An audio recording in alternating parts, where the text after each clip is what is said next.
on, I got to burp. I got to burp. What? Sorry, I got to burp. Welcome to the Comic Conspiracy, episode 465 for the week of August 25th. That's Toby having to burp, and my name is Ryan Higgins. I muted it so nobody had to hear that loud burp. Who else is here this week? Brock Sager. There he is. Kevin Sharp. Is Kevin just frozen? Is he just waiting? I didn't hear anybody past Toby. What? Can you hear me? I can hear you, and I heard Toby needing to burp, and then I heard nothing else until you just said my name right then. Oh, okay. Well, my name is Ryan Higgins. That's Brock Sager. Well, yeah, I'm here. And here we are for a new episode of the Comic Conspiracy. Are you actually recording, or is this just the junk? We're a minute in, so... Oh, this is going to be... We're off to a great... You better pull the nose up on this baby now before we hit something. I think we probably just lost another 10 subscribers just with that intro. So my name is Ryan Higgins. And Brock's here, Kevin's here, and Toby. That'll work. Hello, everyone. Kevin is a smart man. Man, FanDome had a better intro than that shit. We have to come back. When we take a week off, we have to come back with only the greatest, most professional intro we've ever had in this podcast. Real quick. So first of all, I want to apologize for no episode last week. In case you don't follow us on social media, a little background of what happened exactly. If you're familiar with Northern California, or even if you're not, you may be familiar with the fact that we are going through major fires and rolling blackouts due to weather in this area. We ended up losing power at my house last week for the entire day of Tuesday into Wednesday morning. And kind of unrelated to the rolling blackouts, but more related to the weather. A big tree came down, took out power lines, caused a fire, all this random stuff. We got power back on just as the place I live was ordered to evacuate due to the now second largest wildfire in California history, which has been just devastating the hills and forests around us. We are okay now. We're fine. We never had to go. We were gone for one day, but they've pulled everything back. So they actually today, literally minutes before recording the podcast, we got word they've officially pulled back the evacuation area even further. So while it is still ravaging the hills and the forests, it's actually, they've pulled way back from where it's starting to affect, where people are actually living, which is really good. So they're getting a bit of a handle on it, but it's been a rough week. The problem is we just had no idea if this was going to start swinging further our way. So we kind of spent a pretty panicked day wondering what was going to happen, but luckily, it seems like we're one of the lucky ones because it's a lot of big areas in California. We are part of the SCU Lightning Complex, which is a series of 30 fires started by Freak Lightning Storm that passed through the Bay Area last weekend. There's a equivalent sized fire up in Napa Valley north of us, and then a much smaller but much more dangerous fire in the hills of Santa Cruz, which is south of us. So we're surrounded on three sides by some of the largest wildfires the state of California has ever seen, all happening at the same time. So I don't know if any of you have tried to look outside your window the last week. There's not much to see. It's a nice gray, hazy day in the middle of what should be bright, sunny California summer. So it's rough out there, but it does seem like it's a little bit better than it was this time last week. It was pretty bad last week. So some people, a lot of people reach out online, which is great. I mean, we're safe. Everything's fine. Nothing happened here. I can't even see the fires from our house or anything like that. It would have to be pretty close for us to see it because we're up in the hills, but there's some places around here. But if you're, I do have at least one set of friends who had to evacuate from Santa Cruz, and their house is okay as of now, but that could change at any moment.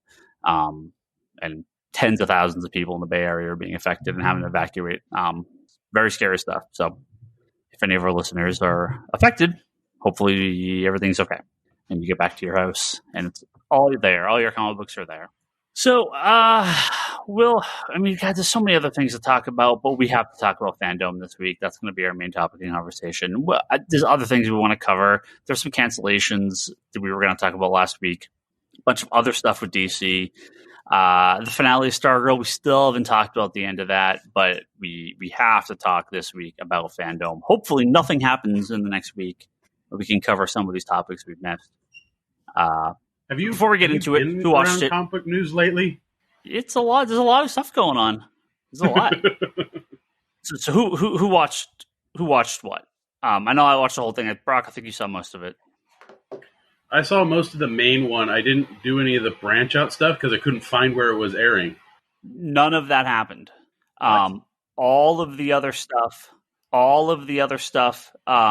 was pulled. It's happening in September. So only that one main channel was now. Everything else is going to happen in September, 10 a.m. on September, I want to say 19th, maybe. It's on demand, and you can watch anything at any point. So the only things were that set of from Wonder Woman to the Batman panel. That's all. That's everything. Oh, okay. There was nothing else. Okay. Yeah, I watched the majority of the day. Yeah, Evan.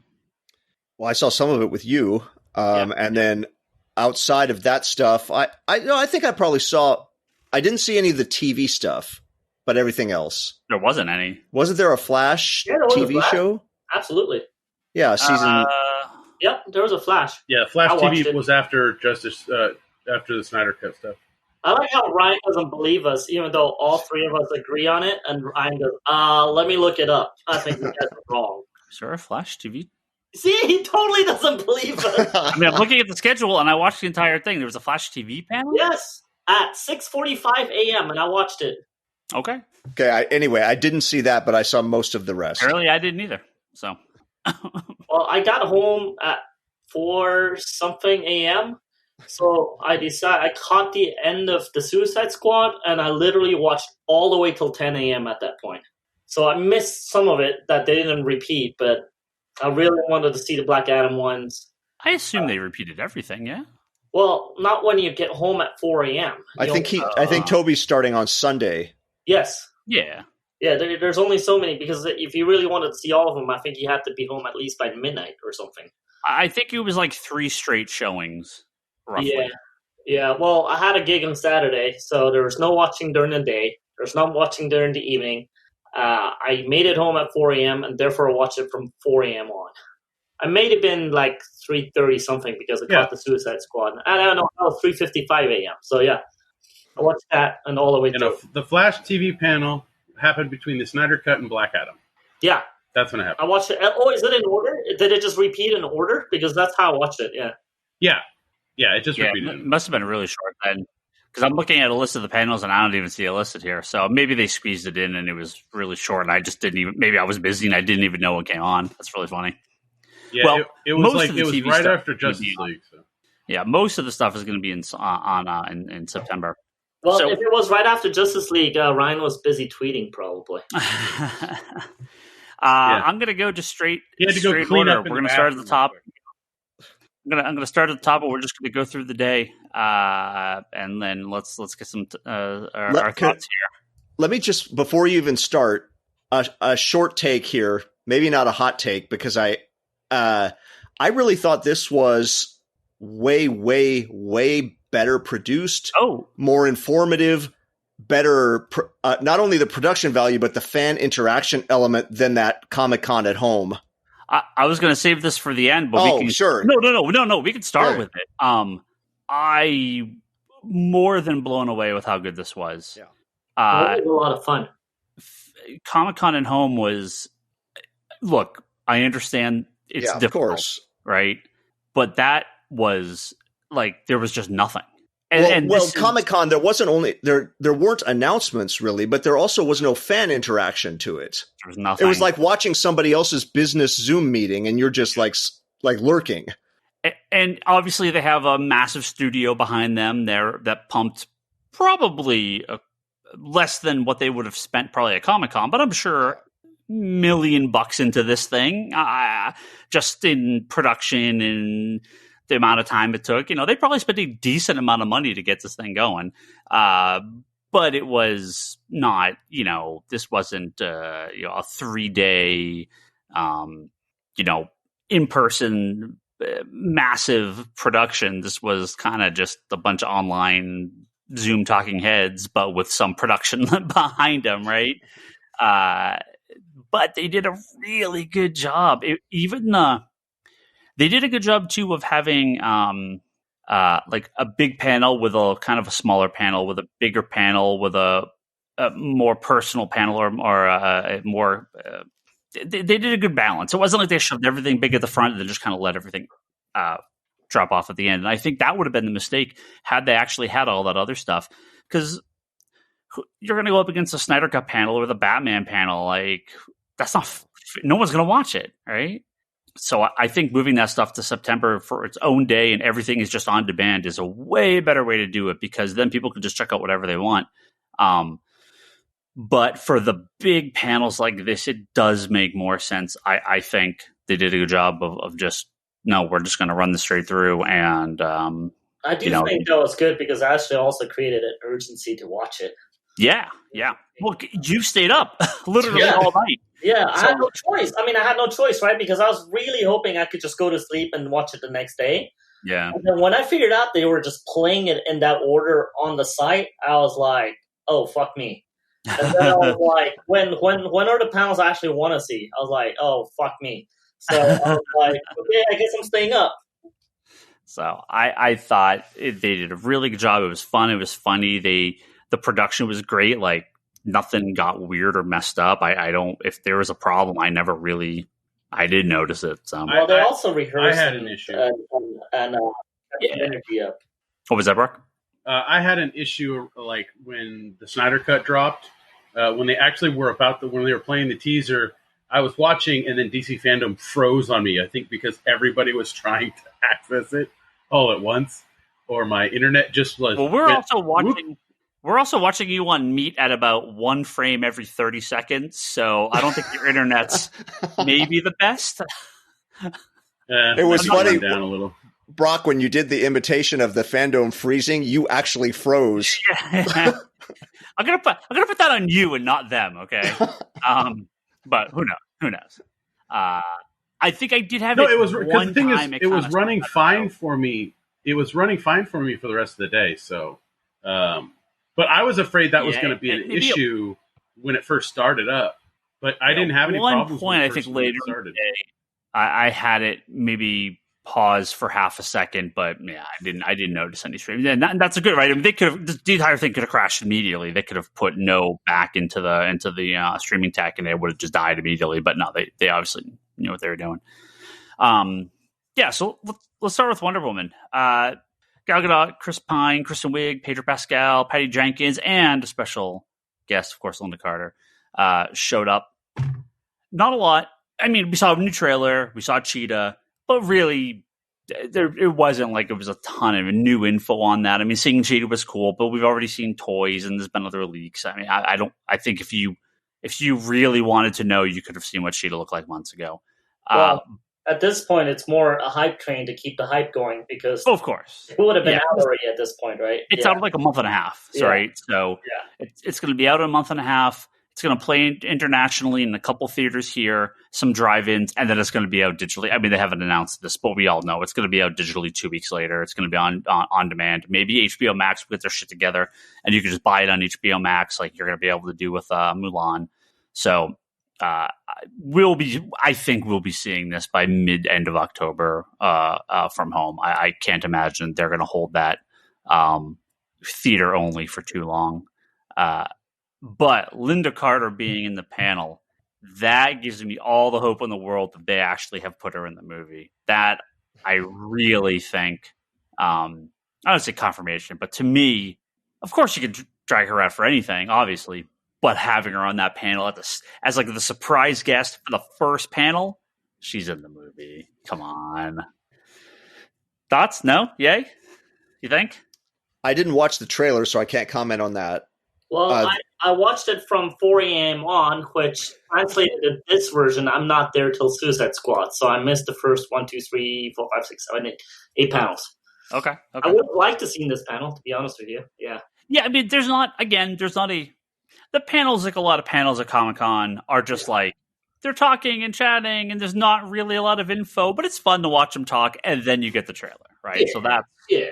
I mean, I did watch the trailer before I left for my gig. It's one of the things I did before I left, but it's a recut trailer with slightly more footage, so I'm still excited to watch the movie, but at this point I almost don't want to see anything of it anymore. Toby, you can check out it's not the full panel, but it's a lot of the highlights of the panel on YouTube. Oh, excellent. I will look for that. If you just type in DC FanDome on YouTube, all of the trailers are on there, and then they have kind of like super cuts of some of the panels. Oh, that's cool. I will check that out.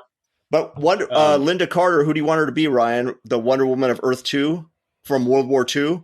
I mean, that'd be really good. They could have her as like Hera. They could have her as one of the goddesses. Oh, yeah. Right? Yeah. I mean, yeah. Well, what I thought was nice was what you guys were talking about, how they made it like the fan interaction. So it was nice to have like the scroll of the Twitter feed on the as you're watching the video. But it was also nice that they, even though these were pre-recorded, they still made it feel live, because they did like, oh, let's get people to answer questions and actually have video of fans asking these questions and stuff like that. So I thought that brought like more of that kind of, you're at home, but it's more of a con feel that way. Well, I did like that they had Aisha Tyler hosted here in America, but they had hosts in multiple different languages hosting it internationally, 10 or 12 different languages. This is something I don't know how much people know this, but DC is ridiculously popular overseas, especially South America. You've seen Jim Lee, I'm sure, Toby. I'm sure you've seen these guys who go down to the big conventions down in South America, and it is like another level. Also, they produce a lot of excellent artists too, so they're big fans overall. Yeah. DC has a humongous fandom overseas, especially like the Philippines, South America, Asia. It's really neat to see. That's a big part of Warner Brothers' new strategy with DC is international outreach, and Jim Lee's talked about this. They want local creators to do these characters in their style, which some of that stuff may never come here, but it could, right? And that's a really unique opportunity for them. And I think it's a neat spin, and they could do something not faking it, right? Like they can really do stuff internationally with creators and the fans from these other countries. I mean, similarly, I grew up with the Italian Disney comics, right? It's like European creators for the European market. So I didn't grow up with the what's that, Don Rosa? Karl Marx and all that stuff. Yeah. I grew up with the ones originally published in Topolino magazine and stuff like that. So all the Italian guys. Yeah. It's different, true, right? It's different. It's more. It's just the style's a little bit different. Yeah. So I think they can totally do something like this internationally. Yeah, I think that's the plan. The reason why I think FanDome was repeating 3 times straight is also to hit all the other time. Besides for crazy people like me to watch in the middle of the night, it's also so they can get the international guys watch it at the same time. Yep, exactly. So Wonder Woman looks great. Later, there was a later panel that kind of encompassed some of that with the I'm Batman, the voices behind the cowl that they had. That was cool. They featured all the different voices from the movies and like the movies, the cartoons, video games, but they didn't focus on the American ones. They focused on all the international ones, and it was really cool to see that. Oh, I also want to say I like the a couple times they had the Batman Beyond cast doing like commentary over the Batman 60s TV show, kind of MST3K. That was pretty funny. Charlie was telling me about it. I missed out on that, sadly. Yeah, that was funny. There was a few of them. It could have gone really bad, but they were pretty good. And DC's done a good job of always poking fun at themselves. Those Ardent films that they showed as well, those are old, but those are really nice. I like those. Those are really cool. And then they've they did like the number of those the Robot Chicken episodes, like the specials, which are really funny. So yeah, they've done plenty of stuff like this in the past. So those are really cool. I'd like to see more of those. Now, Toby, what? me and you, Yes. one of our favorite panels was next. And that's the WB Games Montreal announcement of Gotham Knights. Oh, I thought you were going to say Black Adam. That's not on the thing yet. We'll get to that. Yes. No, Did you watch? Did you watch the gameplay footage on that? Well, I only saw the trailer because I was still at home at that point, loading up my van with a bunch of film gear. So I watched the trailer. I think you were like, "Holy shit!" Or you said, I think Charlie said, "Oh, like this is interesting. There's a Batman game without Batman," and I was like, "Huh?" And then I think at that point you said like, "Oh, there's basically a Bat Family game." I'm like, yeah. So I was like, I need to watch this trailer. I was like, fuck me, this is a game made for me. It was really good. Now I know some people. Yeah, it was. It was very Montreal. Good. They did Arkham Origins and a few others. So I know some people have some problems with their, the games they've done in the past. But for me, like, I don't care. Like, this game looks really good. I do think it's really cool looking. Just being able to play the Bat Family and run around and kick ass in Gotham, and I watched. They have like a good set of gameplay footage. If you can go hunt that down, this is to me an absolute must buy. I think this is going to be. So the real question is, Damien going to be a DLC down the road? No, as far as I know, it is Damien. As far as I know, I don't think it's Tim. If they said, I thought I read it was Damien, but they don't make it clear in the game. Yeah. But I thought I read people thought it was Tim. But either way, I mean, I'd be fine if it was Damien too. Well, Aslan Dunk is like a manga made for Toby. This is like a video game that's made for me. Yeah. I'll just being able to play Nightwing and Batgirl, and that's I'm all in. Red Hood too. I'm totally all in. Yeah. So we had the Sandman Universe panel with Neil Gaiman and G. Will Wilson talking about the radio Audible drama and all that stuff. And it is Tim Drake. Current comics are out. They said it is Tim Drake. Yeah, it's on the Wikipedia page. It's Dick Grayson, Barbara Gordon, Tim Drake, and Jason Todd. That doesn't mean anything. Yeah, we'll see. We'll see. I felt like Sandman Universe didn't have much to say. You know, they were happy with the Audible thing, but there was no announcement of a second one. They started to work back on the Sandman TV show. There wasn't a ton of info here, but I'll always listen to Neil Gaiman talk. I wish, I would have liked to have seen some announcement, maybe some comic announcement. Yeah, that panel seemed like it would have been more fitting for Comic-Con or at some point before the Audible release rather than after it's been out for a month. Yeah.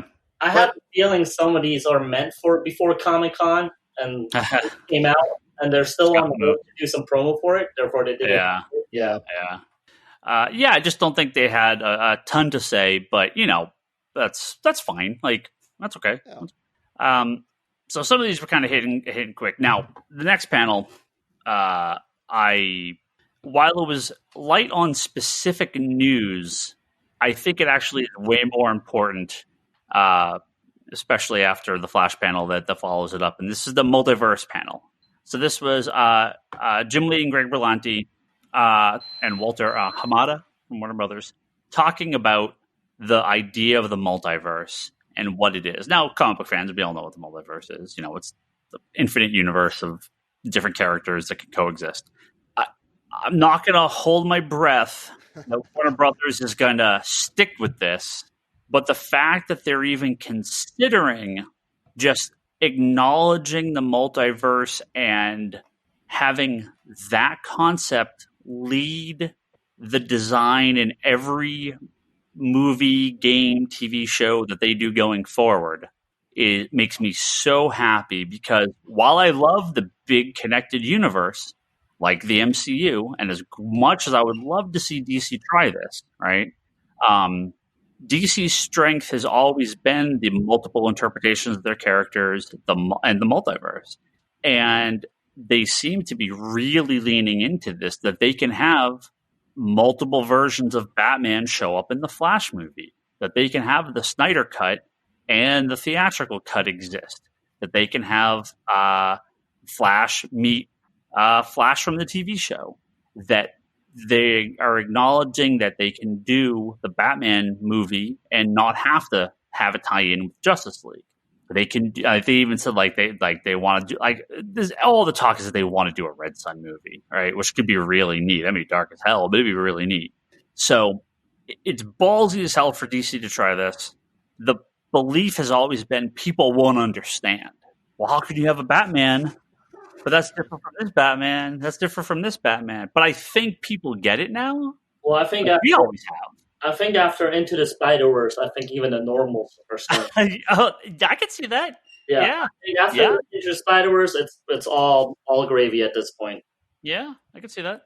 Ryan, this is such a great move on WB part, TV and movies, because if you can't be first or better, then you need to be different, as the old business adage. And so Marvel was first.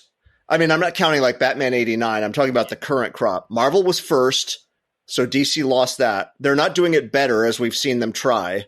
And so what's left? Do the thing that Marvel doesn't have. Yep. Now, I think Crisis on TV was a test run.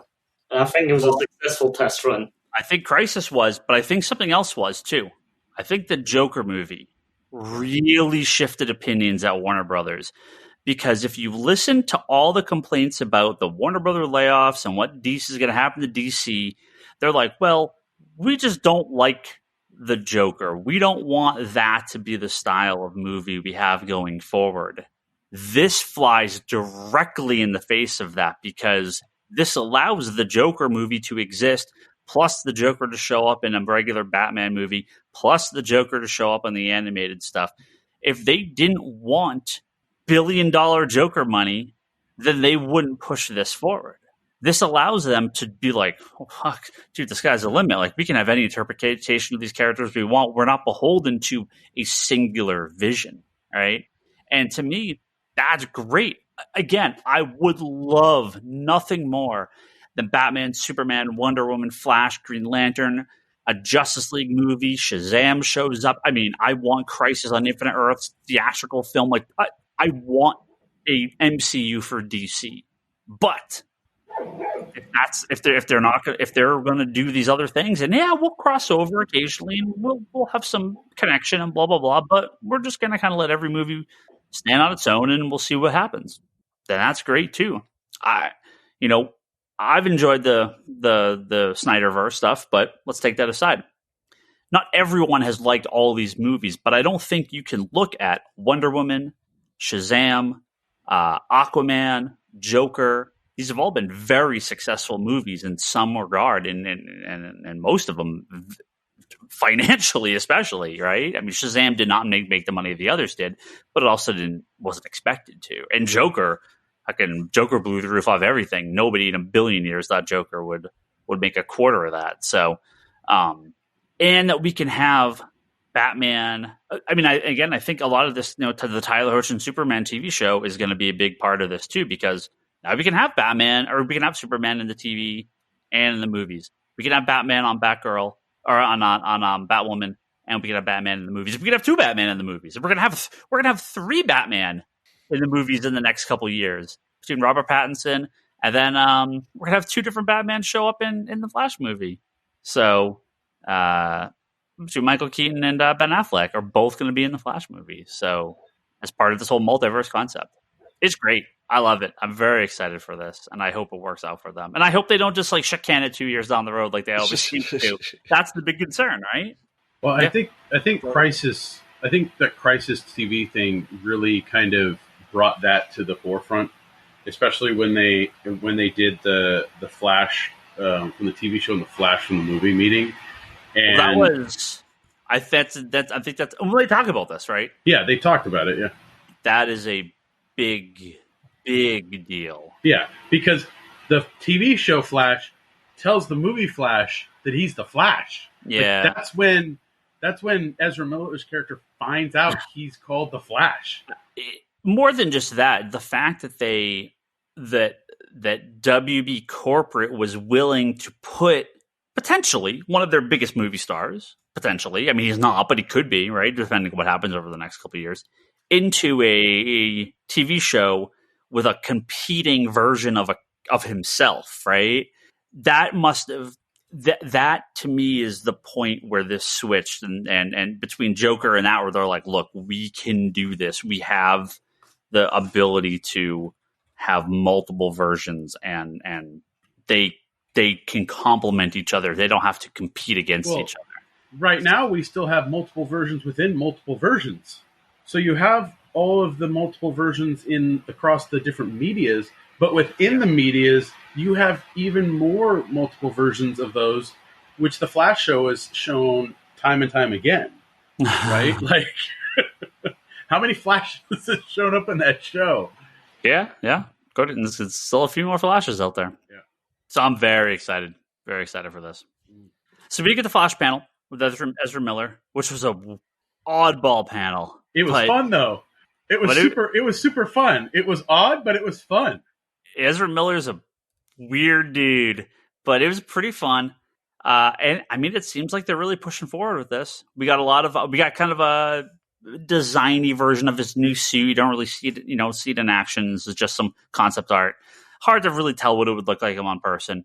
But we do get the design shot of him with Batman, and it's the '89 Batman. It's the Michael Keaton with the yellow oval and everything in that in the Batcave. So yeah, they're going to do. We've heard 20 versions of this Flash movie, but this sounds like they're actually doing this. This was they're talking about the script. They have pages from it. They have the director. They have the star. They have everyone was there. Like, this is the first real. I mean, have they done like real Flash panels at conventions before?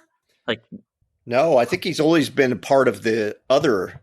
Yeah, I mean, they may have announced stuff, but like, we're going to make a Flash movie, but I don't know that they've ever had like, here's the actual crew behind the movie talking about the plot. I don't guest on it. What's that?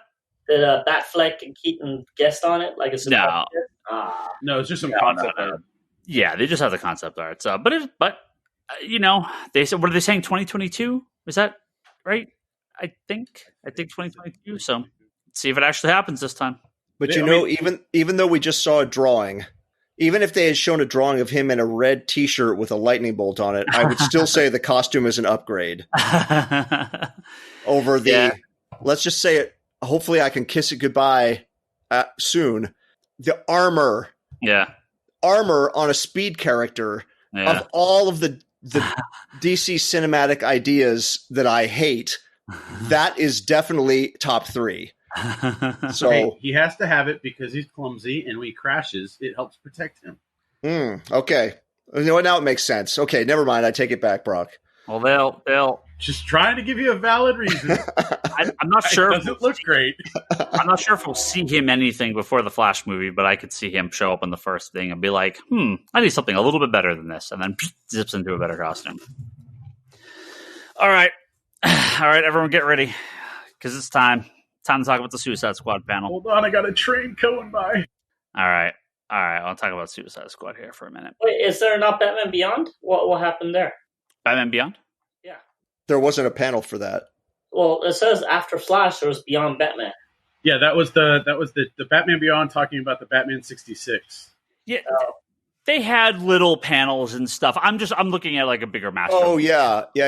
Toby, they had little short things, like little 5-minute kind of like palette cleansers. Like, yeah. And there were other panels. I'm not going to go through every single panel here. There were some of the kind of, again, good panels. There was one like where Jim Lee was talking doing like his art. Yeah, I watched that one. Yeah, that's fine, but I got nothing to say about it, right? I mean, if there's panels we skip, you guys want to talk about it, go right ahead. No, it's just following the Charlie method of Comic-Con wrap-ups of going through what we did the entire day. I woke up at 8 a.m. Oh, woke up at 6:30 a.m. I thought we were doing that with the FanDome, so. Yeah, we'll pop around here a little bit if something you see something you want to talk about. Yeah. Well, this one I watched half of it, so.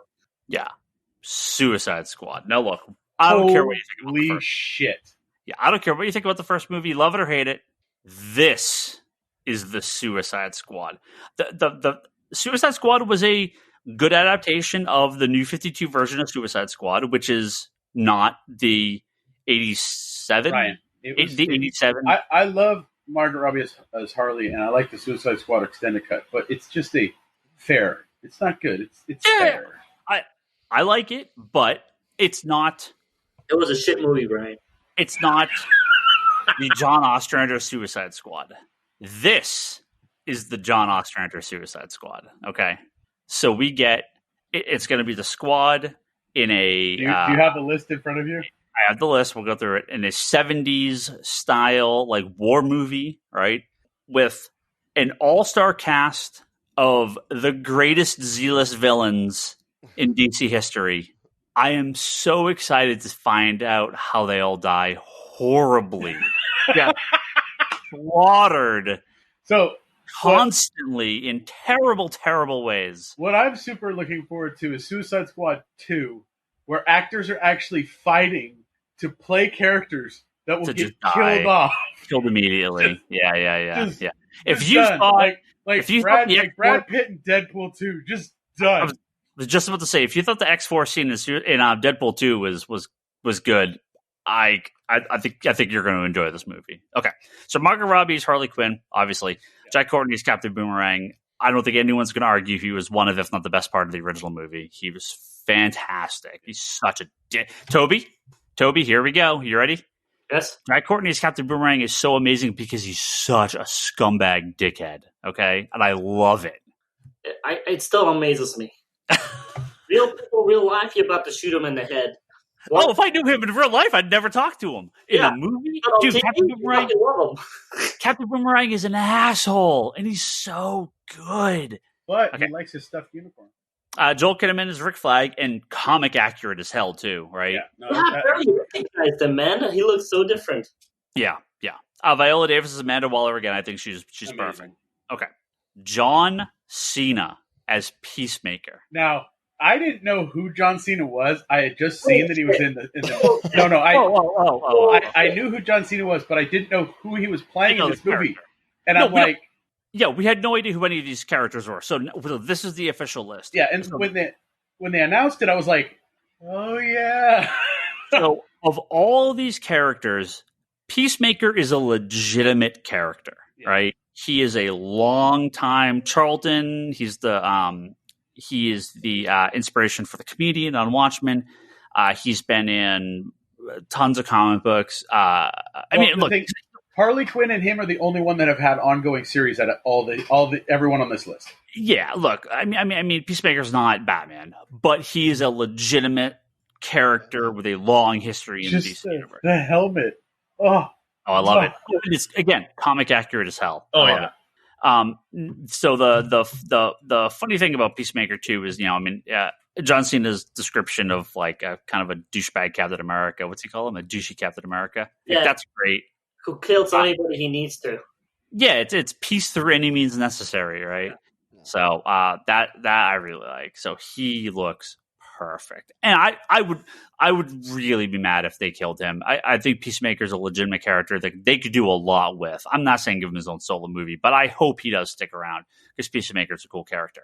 The rest of these characters should all be slaughtered. Hey, no, King Shark's on this list. Watch your mouth, man. Well, there's something we'll get to. We'll get to King Shark. So Pete Davidson is Blackguard, and this is so good. Pete Davidson's a weirdo, and Blackguard's a generic gun dude. Like he's nothing. So I expect he'll be killed horribly. Michael Rooker is Savant, created by Gail Simone during her Birds of Prey run. He's just like smart guy. It's like a gun dude too. Like a lot of gun people on this. Now we knew Sean Gunn was going to play someone special, and of course Sean Gunn's playing Weasel. That's first appearance of Weasel, man. That thing just went up. Weasel was he in Firestorm? Was that? Yeah, that's where he first appears. I'm pretty sure he first appears in Firestorm because that's usually where he was. I'm looking it up right now. Yeah, he was normally the villain in the Firestorm comics. So I'm not going to call him this movie's Rocket Raccoon, but Fury of Firestorm 35. Yeah. So it's similar idea. This is going to be the CG character that's going to be goofy as hell. It's a Jerry Conway creation. Yeah, all that Fury Firestorm. Now, Idris Elba, again, playing not a huge character, but a significant enough character. So he's playing Bloodsport, who was from the John Byrne Superman run as an early issue. Again, dude with a gun. A lot of dudes with guns in this movie. And I have a little feeling that Idris Elba is sort of not necessarily the replacement, but sort of the Deadshot Will Smith replacement. Yeah. Oh, yeah, very much so. Yep. Real quick, on Google, I went and highlighted just like the end of my search, and it's basically put in, when it drops down for auto text, Peacemaker, Javelin, Vigilante, Blackguard, Soldado, Savant, Ratcatcher. I'm like, oh, it's everybody that's in the movie. It's pretty funny. So Peter Capaldi's playing the Thinker, and another Firestorm villain, and such a good cast. That's great. And Thinker's kind of a legitimate villain. He's been around for a long time. He's been in a lot of books.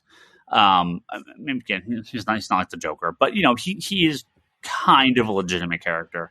I'll be curious at what they do with him. Now, here we go. Now we get to the good stuff. David, I was forgetting his name. Daspelchin, I believe, something like that. It's Polka Dot Man.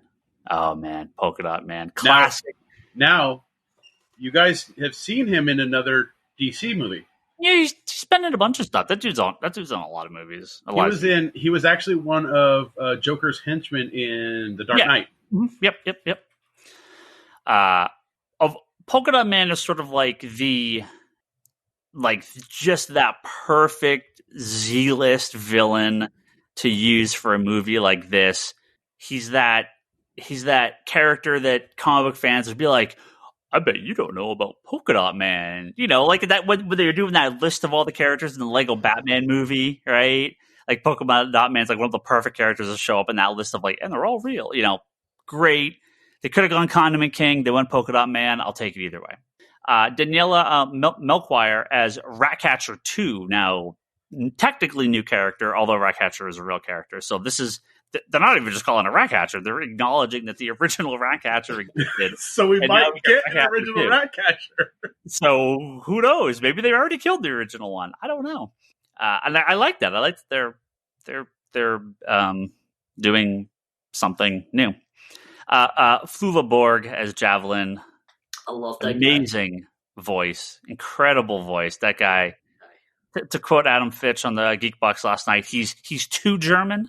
Well, Javelin, him in the teaser trailer was like, genitals are flying. I'm like, oh. Yeah, it's going to be so good. Javelin is a German Olympist javelin thrower who decides to turn to a life of crime and fights the Green Lantern. So good luck with that, Javelin. I'm going to skip the next one because we'll come back to him. Mei-Ling Na is playing Mongol, not related to not to be confused with Mongol, but Mongal, to pronounce it a little bit more as it's written. Now she's a real character. She's Mongol's, one of Mongol's random kids. I don't know if she's ever been in the Suicide Squad. I don't think so.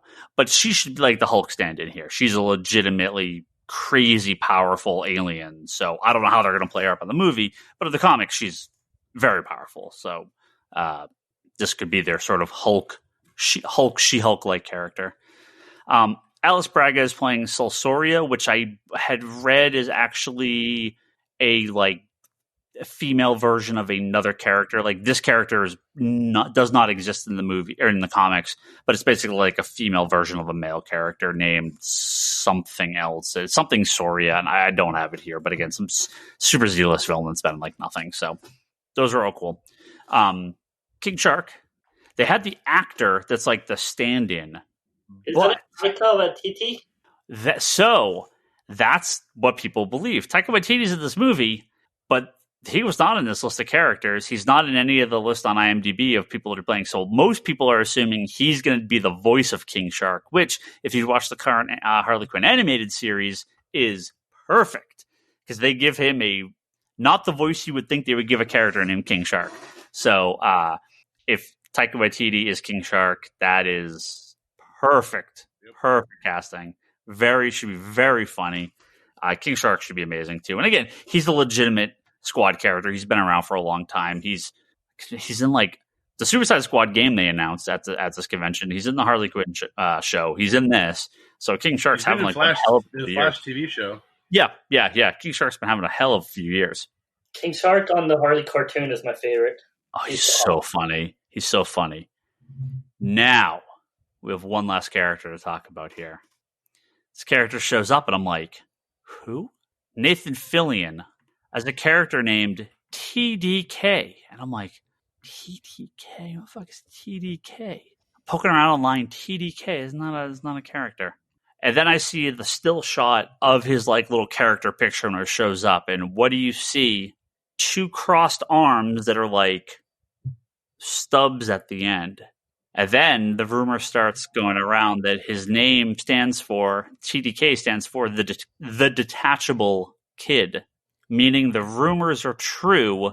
Nathan Fillion is playing the Legion of Superheroes character, Arm Fall Off Boy. I could not be more happy. Kevin, now you know what this means, right? Well, that feels like a loaded question. What does it mean? You count Superboy from Superman, right? Yeah. And Supergirl from the Superman movie. I don't know if you count Superboy. It's not really Superboy, but it's close, right? This makes Arm Fall Off Boy only the 3rd Legionnaire to show up in a live-action movie. I can't think of another one. If there's been one, What was the CW show that had a Legion ring? Well, so a bunch of them have showed up in Supergirl, and a bunch of them have showed up in Supergirl, right? But movie. No Legionnaire has shown up in a movie, to the best of my knowledge. Well, they had the Legion in Smallville too. Yeah, they've been in the TV shows.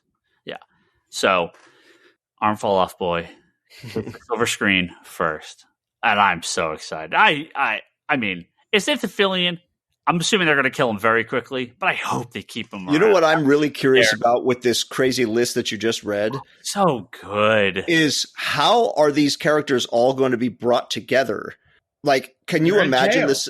But imagine the scenario where the same prison is holding Arm Fall Off Boy, King Shark, and Bloodsport. Hey, what happens at Belle Reve stays at Belle Reve, okay? Yeah, So Brian Scott, he's a big Suicide Squad fan. He was poking around the IMDb and some of the cast listings, and a lot of the characters that are listed are actual, like the guards and warden of Belle Reve. So it's going to be like, this isn't like 5 characters are sitting there. I mean, it is going to be a big group of people that are in that prison that they're drawing from. Now, I don't know where they're going to go with it, but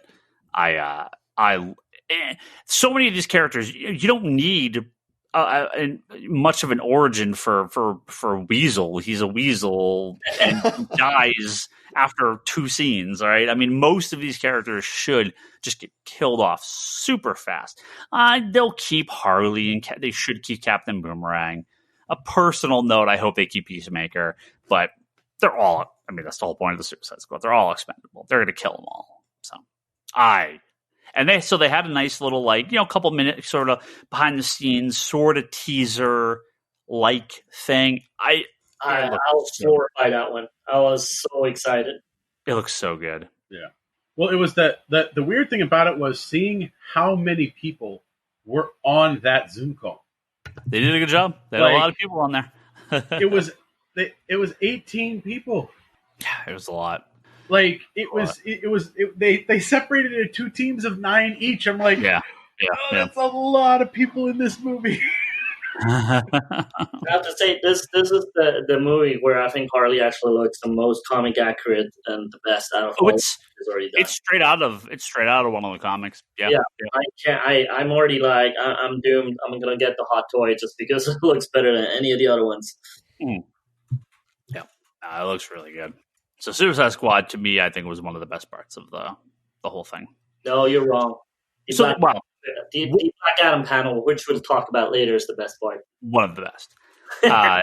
So they had a DC Comics panel, and they introduced the return of Milestone.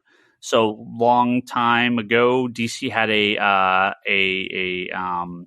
black written, drawn, edited series of comic called Milestone. This is where Static Shock comes from, right? All the creators were black. All the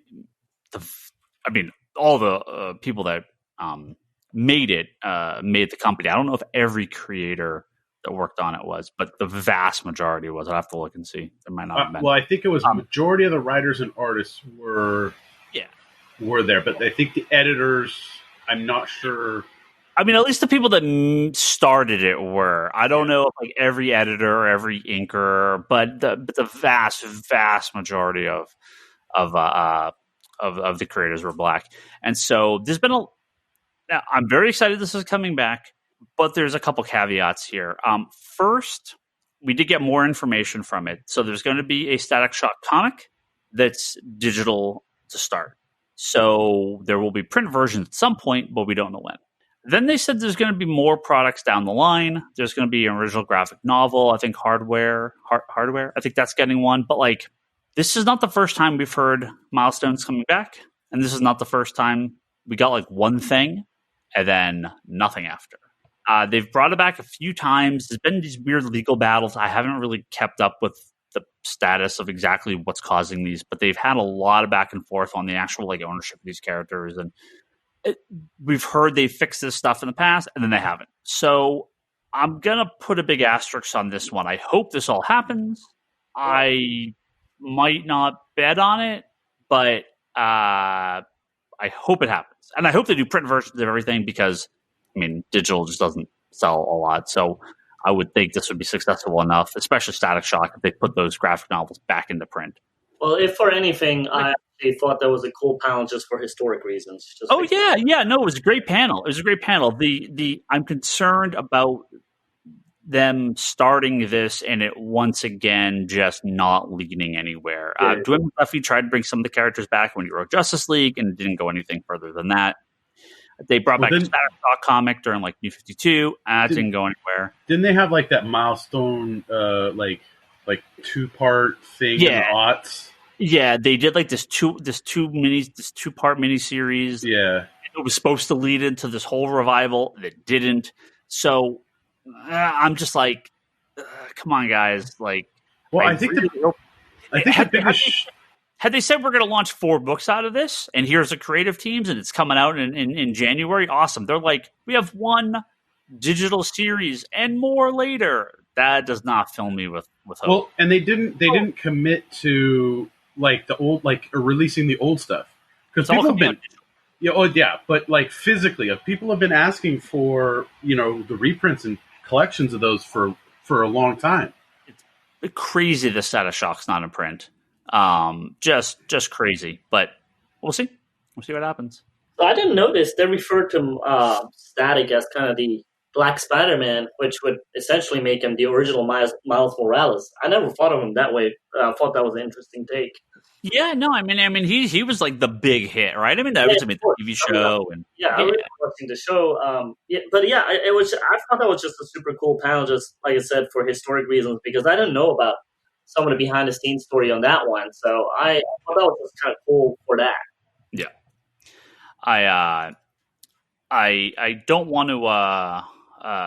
Again, we've also heard multiple times they want to do a Static Shock movie. They once again said they want to do a Static Shock movie. Yeah. Was it in that panel where they started talking about the Wildstorm guys versus the Milestone guys, that they were doing like a party and the Wildstorm guys didn't and stuff like that? That they would show up in suits and the Wildstorm guys were just in t-shirts and jeans? I don't remember where that was, but I kind of remember them talking about that. Yeah, I thought that was actually kind of hilarious, but I enjoyed that story very, very much as well. Yeah. Well, it would have been around the same time, right? Milestone was like 92. Yeah. Well, I think it is that panel because Jim was on that one, and he was we were doing this like on opposite sides, and And we're like, wait a minute, why are they starting a little, well, we are doing this too. So I thought yeah. that was awesome. I don't know. I love those kind of stories, and I thought that was really cool. And I had no clue about it. So I was like, that was awesome. 93 was when Milestone Media came in about. All right, Kevin. 4 hours, baby. You ready? No, you can't skip over the voices of Batman. Again, if you want to jump in, talk about a panel. I'm just going through the big ones. No, because that was a big one. Like the first Batman panel was fun. Like trying to hit the new stuff, but voice dope. Talk about it. Go for it. No, I thought it was a great showcase of like people, like where Batman is, where Warner Brothers puts these movies out. Like it's not just here in America, and it's not just in English. I mean, they get new people to completely voice these characters, and it was really kind of eye opening to see how things are ways things are said in one way versus how it is when it originally comes out. So, and I thought that worked really nicely with how they set up FanDome with the different MCs that were the main host in their own country, but added to it as they went through. No, I don't mean the foreign language is funny. I mean the way they would transfer back and forth between the languages when they would show the different voices was funny to hear the different takes at everyone's different Batman voice from when they would switch over and over and over within one scene. Yeah. That was funny to listen to.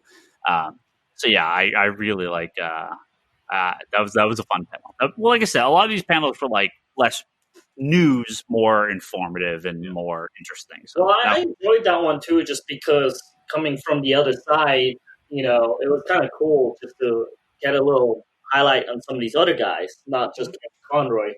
I mean, you all know that I grew up with everything being dubbed. And listen to a lot of radio or what's it called, radio plays on cassette tapes where they say it's the original guys, and I never understood it was the original guys that dubbed the TV shows. So they would sound the same, but it wasn't actually the original guys at all. So I always respected some of these dubbers, and in those countries they probably don't get a lot of fanfare that some of these original guys are doing. So I thought that was really cool to get limelight on those guys as well. Because overall, I thought the diversity message in this whole FanDome was really, really cool between the Milestone Media stuff, between the international stuff, and just highlighting everything, which I thought did a really good job. Usually, I don't like it when it seems forced, but in this one, it just kind of, I don't know, it felt right. So it feels like they're progressing forward as opposed to being stuck in another ideology, I guess. No, it is neat to see these different takes. It's definitely not something you'd see on a regular day. Yeah, and even that introduction was cool, where they were just like, jumping between different voices and then announcing themselves. I'm like, that's a cool intro. Justice League. 4 hours, baby. You ready? No, wait a minute. Are you going to do it 4 hours separated, or are you going to wait and do all 4 at once? The real question is, that means it has to be an 8-hour podcast after. Exactly. Oh, God.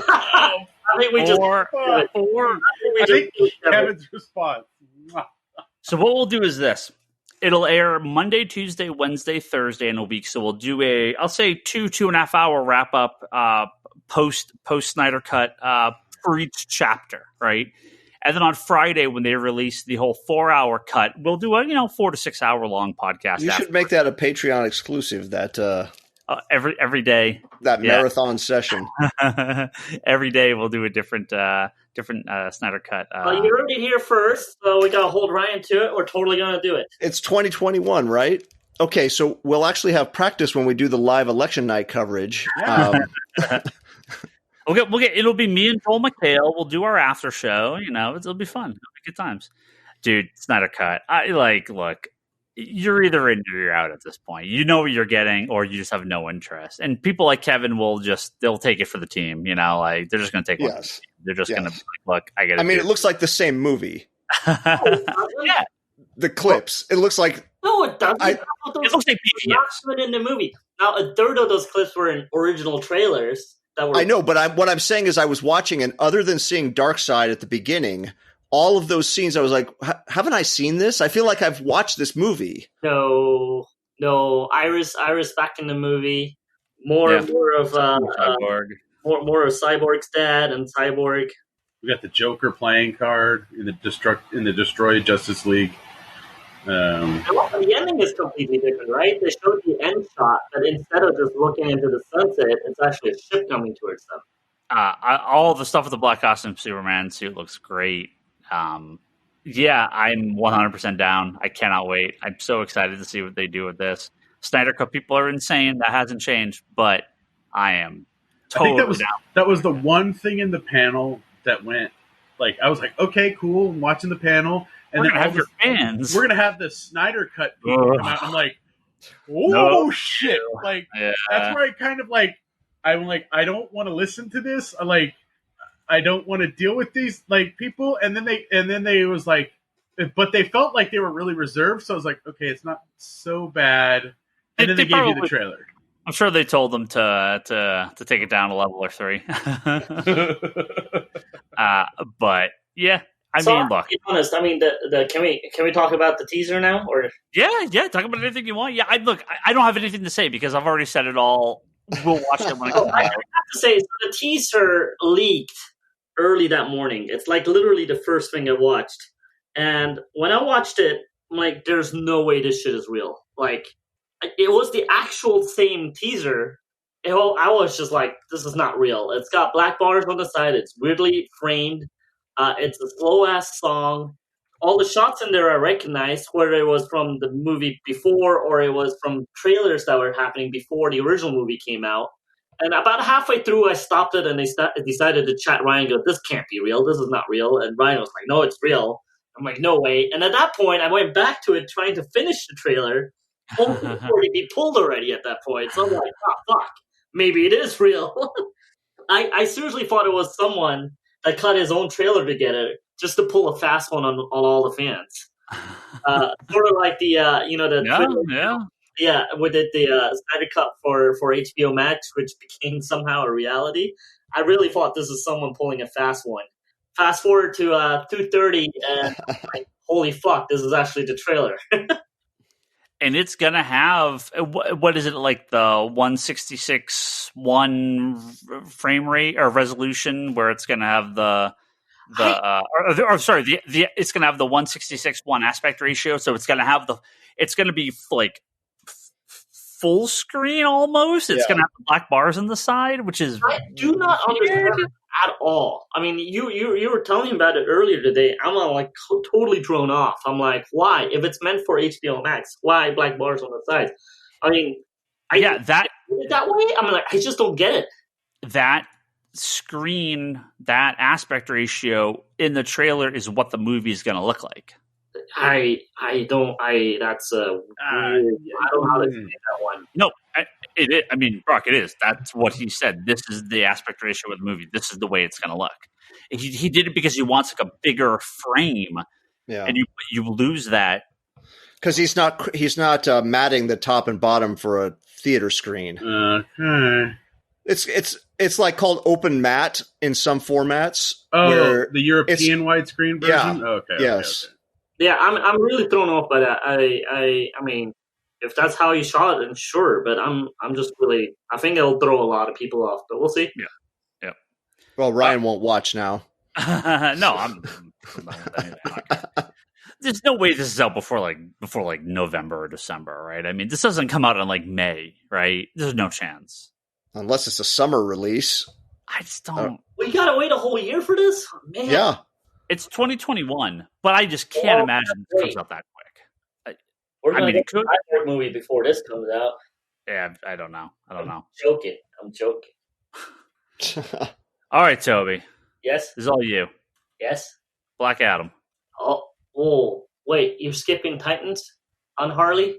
Again, you are skipping Flash. This list does not have some stuff apparently, because I'm just going by what this list is. What list are you looking at? I just grabbed this panel list. I don't know. There was a panel, Ryan, with some actual news announcements, which was that Superman Man of Tomorrow animated panel.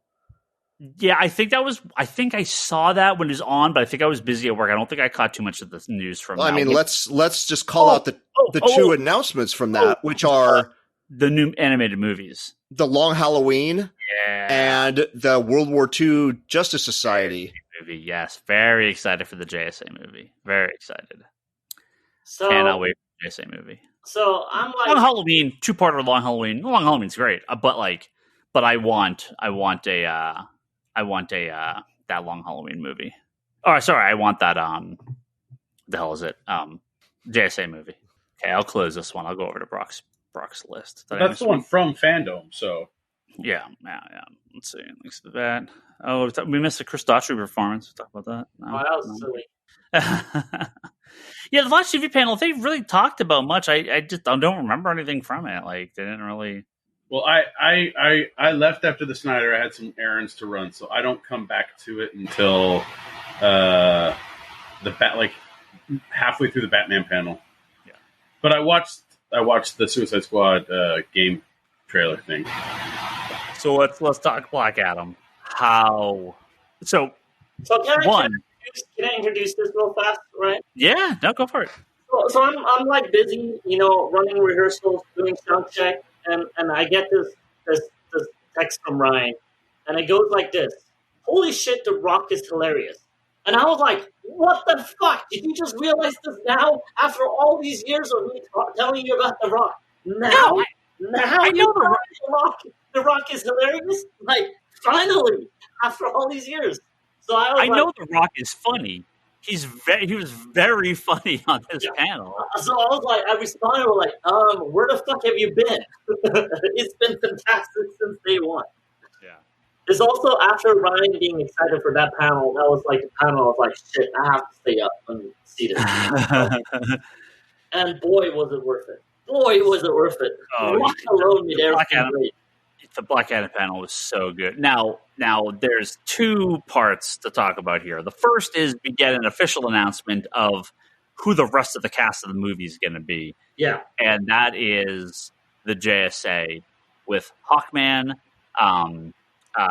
Dr. Fate, Cyclone, and Atom Smasher. Now, apparently we already knew Atom Smasher. I don't know when that guy was announced maybe a month or 2 ago. Okay. That actor. He was originally supposed to be He-Man in a movie that's probably no longer happening. Yeah. Oh, that's right. I did hear about that. So when the trailer started, I was like, man, if you have a Black Adam movie and you don't have Hawkman in it, like, why even bother? And then, like, 10 minutes later, they're like, oh, by the way, Hawkman's going to be in this movie. So I love Hawkman being in it. I'm very excited for Hawkman and Dr. Fate. But Cyclone and Atom Smasher, again, those are 2 Jeff Johns, like they're based on the Jeff Johns characters. And those are going to be, I'm really happy they're drawing from that run of JSA. My favorite part of the panel, though, Toby, was him calling out Henry Cavill. Oh, yes. That was so funny. Oh, yes. And look, he's totally serious about it. And at the very last second, he smiles and winks at you. I was like, fucking A. He just announced Henry Cavill's going to be in Black Adam, right? I mean, Superman's going to be in the movie. That's what that was. This wasn't. That's Shazam teased it. Black Adam's going to do it. Yeah.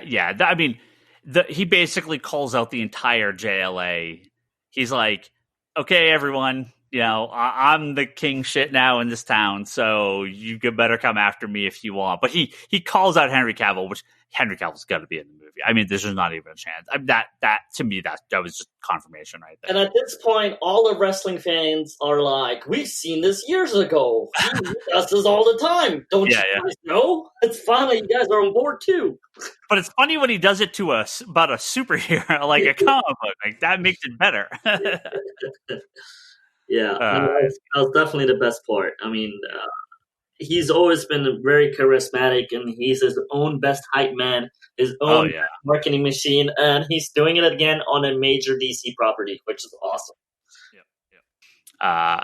I really and the panel was just hilarious. Oh yeah, just the entire thing. All the questions were hilarious. Yeah, if you don't, if it's the stuff is not really your bag, I don't know what you've been doing for the last hour, but just go watch the Black Adam panel. It's very, very fun. I have to say, out of all the panels, this was the panel to see. Yeah, I think so. I think so too. So Titans had his TV panel, and again, not a ton of news they could talk about. Was there more, dick stabbing, scissors? That does come up. That was brought up. No, that's right. Not the dick stabbing. Just the Titans are back bitches. That came that was like one of their favorite scenes or something. Yeah, it's still one of my favorite scenes of all time. We got. I guess again, I did not hear this. Barbara Gordon got confirmed for season 3. Yeah, that was kind of known already. I didn't know that she was going to be Commissioner Gordon, though. I didn't know that either.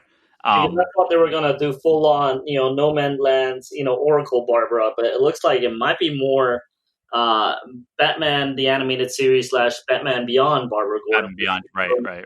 Where the Commissioner, yeah. But we are getting Red Hood, and that I think was the big news from this panel. So. Jason Todd's gonna sticking around. Love to hate him. Now he's Red Hood. So that's Red Hood's back, bitches. I don't know if we're gonna get Damian or if we're gonna get Tim. I don't know where they're gonna go. We could get one of them, or we could have no Robin. Yeah, well, yeah. I mean, there wouldn't necessarily need to be a Robin because we have season Nightwing. 4 is gonna be Robin War. That'd be cool. I'd be fine with that. They announced they're gonna be in Gotham. I think that's the other news. So in Gotham, Barbara is Commissioner and Red Hood. So very Bat family oriented. Yeah, I'm down. And they're talking about season 3, so I mean, HBO Max, right? I mean, this is all but official now, right? It's just No, I think they said it a little while ago that all the DC universe now are HBO Max shows, except for Stargirl, which is going to CW. So but it'll be on HBO Max at the end of the season, so that's fine. So they had the Aquaman panel. I think I was really busy during that panel. We had some customers, but I didn't catch much. If there was much news from it, I didn't really. Well, it was interesting because it was James Wan and the guy that played Ocean Master, and it was kind of just the two of them kind of going back and forth. Yeah. And I actually didn't realize because I don't watch a lot of horror movies, and I know there's a lot of horror fans out there that go, what the fuck? But I didn't realize that James Wan and that dude worked together on quite a few movies before Aquaman. Okay. Yeah. So they were actually So when The Conjuring. Yeah, and I guess when he was doing Aquaman, he thought of him right away and had to pitch him to Warner Brothers. But they also talked about plans for the sequel and stuff like that. But obviously, they were just talking teasing stuff as opposed to actually announcing things. They were talking about how they were filming all the underwater scenes with the way they were holding the actors up and stuff like that and floating. They said that for Dolph Lundgren, they did it differently. They had it on I guess a seesaw kind of thing where they just kind of put them around like that. But they said he was kind of talking about how he wants to do certain things differently and how he learned from the first movie and how he wants to attempt to film the second one. So it was a lot of teasing for the second movie without actually really talking about the second movie. Yeah, which is cool. I like the fact that they're working on it. I really hope it happens soon.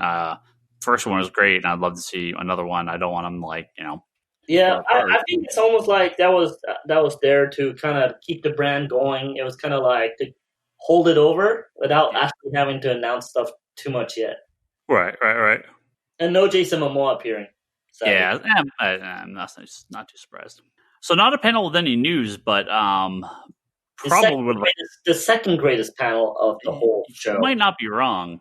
They had the Ask Harley Quinn panel, which was fully animated panel, questions from people like real life fans, and they animated it. They even make a joke at one point. They're like, "Hey, HBO Max, sign us up for a third season. We're really cheap to animate." So it was very funny. I had it on at the store, and I was like, "Oh, this gets borderline R-rated." I was not expecting this to go quite R-rated, especially when the one dude was like, "How can I get a girlfriend?" And she was like, "Try your right hand, jerking off." Yeah. It was fucking hilarious. Yeah, it was very, very funny. So I actually just finished up watching season 2 of Harley Quinn, and what a great show. I'd be really disappointed if they don't come back for at least 1 or 2 more. It's very good. Yeah, I mean, I said it before. Harley is such a complete surprise show for me. I mean, I was not looking forward to it, but when I did watch it, I was like, man, this shit is really, really, really good. It's really funny. Yeah, very good. I've caught about 5 episodes of the first season. Yeah, you got to keep watching it. It's great. I'm loving it. It's just I'm like, there's a certain level of tired I am at night, and like I don't want to not enjoy it. That you're too tired for Harley? Is that really what you're saying, Brock? I have 2 kids that are driving me nuts in COVID. Didn't you just marathon the entire MCU and all of Game of Thrones? Yeah, you're too tired. No, that was stuff before COVID. Just making sure. I mean, that's what you're saying. You're too tired to watch Harley. An entire season of Harley Quinn's is the same length as Endgame, so it's not that much of a commitment. So they had a Wonder Woman 80th celebration panel. Next year is Wonder Woman's 80th anniversary. I really hate the logo they made for her 80th anniversary. Did you see this? Yeah, that was a little weird. I don't think it's good. Yeah, let me see. Yeah, it's real. I mean, I get what they're going for. Sorry if we sounds like there's a hair. What happened? What is that? Is somebody drying their hair? Yeah. Toby, you had a speedway or something? What are you doing? No, I turned my shit off. I've been sweating since the entire podcast. That's my fan off. It just started, right? Rock's fan's going 1,000 miles. My fan's been on the whole time. But it just got loud, when you stopped looking at the Wonder Woman logo. Wait, is it that blue and there, Brock? It's quiet right now. Yeah, it's not there. It's like Wonder Woman's face is a side view of her, an outline of her face with a weird kind of W. It's a weird looking logo. I don't like it at all. Oh but whatever. God, it is. But next year is Wonder Woman's 80th anniversary, which means 11 $10 Wonder Woman anniversary 100-page giant issues with all the biggest names in DC doing variant covers. So basically it's just Wonder Woman 750 roster all over again? Yeah, exactly. Okay. All right, let's move over to Shazam. Gal and what's it called? Linda Carter cover together. That'd be great. That'd be great. Let's move over to the Shazam. They had a Shazam panel. Should I say Shazam Fury of the Gods, which, if they want Superman to show up in Black Adam movie, what a great place for Wonder Woman to show up would be in a movie called Fury of the Gods, right? So 2022 sequel, and I don't know if this is just a joke or if they're really doing this, but they introduced the newest cast member, the comedian Sinbad. Now, many people may remember this. The way they did it, though, it was funny as hell. It was really fun. If they're doing, is he going to be 20? Well, so there is this internet joke / kind of shared mistaken memory of Sinbad being in a Shazam movie in the 90s. People were misremembering Kazam, if you remember that movie, and who was in it. So there's this weird kind of internet joke about Sinbad, basically. Yeah, Kazam. It was a 1996 movie. No, that's the point. It's not a movie, right? So because Kazam was. But Sinbad being in another Genie movie was not. Well, I don't think he was even in a Genie movie. I think that was Shaq. He wasn't. Right. That's the whole point. Yeah, but everybody remembers him shared mistaken memory that people had that sort of turned into this weird internet joke. Just go look it up. It can't. The Mandela effect. Yes, there you go. So he may not be in the movie, but if he is in the movie, I think there's 2 great characters that he could possibly portray. First one is, of course, Uncle Marvel, or Uncle Dudley Marvel, right? So doofy, older, kind of goofball, other part of the Marvel family. My personal choice, though, is as the voice of Takitani, the Tiger, the Tiger Man guy. That's a classic staple friend of Captain Marvel and the Captain Marvel family. So I would love either if he would be great as both. I don't know if he's going to be in it, but we'll see. I have to say, this was one of the panels, too, that started really boring, but got interesting really fast, just the way they set it up. Because you had Zachary Levi just kind of announcing, like, hey, it's just me. Sorry, I'm not really prepared. I don't have any guests. And I can't say anything. Oh, we have everybody. Oh, we have Sinbad. Yeah. We have the title of the movie. Yeah, his whole thing was like, I'm here and I can't say anything, so I don't know what I'm doing. Right. So fun panel. Very fun. I thought that was well done. That was a nice setup. I thought it was really well done. Yeah. All right, we got two more we're going to do, and then we got a couple questions and we're going to wrap up here. We got the Suicide Squad kills the Justice League video game. This has been a long rumor game coming out from Rocksteady, people that did the Arkham games. And there's no gameplay footage. The setup looks cool. They talk about the game. It looks like it should be fun. If you like the Arkham games, I'm assuming this is going to be. It's not going to be similar, but it's got a pedigree behind it. So, you basically it's a 4-player co-op, 1 to 4 player co-op, and you're the Suicide Squad and you're trying to kill the Justice League because they've gone evil. And I mean, the cinematic trailer debating shows Superman just like straight up murdering some dude, and the squad's like, "Oh crap, we thought he was here to save the day. He's not." So you can play Captain Boomerang, Deadshot, King Shark, or Harley Quinn, and you kind of can switch off characters, and yeah, it should be fun. I'm excited for some gameplay footage and see what they can do with that. Now, I wasn't able to actually watch the panel for it, but I watched the trailer for it. Yeah, that's all there was. And I'm like, it's not in-game footage stuff, but still, like, I was like, they did a great job in that little, like, just setting up story, setting up character. But I don't know, after watching DC FanDome, I'm literally going, oh, shit, is a PlayStation 5 a day one purchase? Because I got Horizon Forbidden West, and I got these two games now that I want.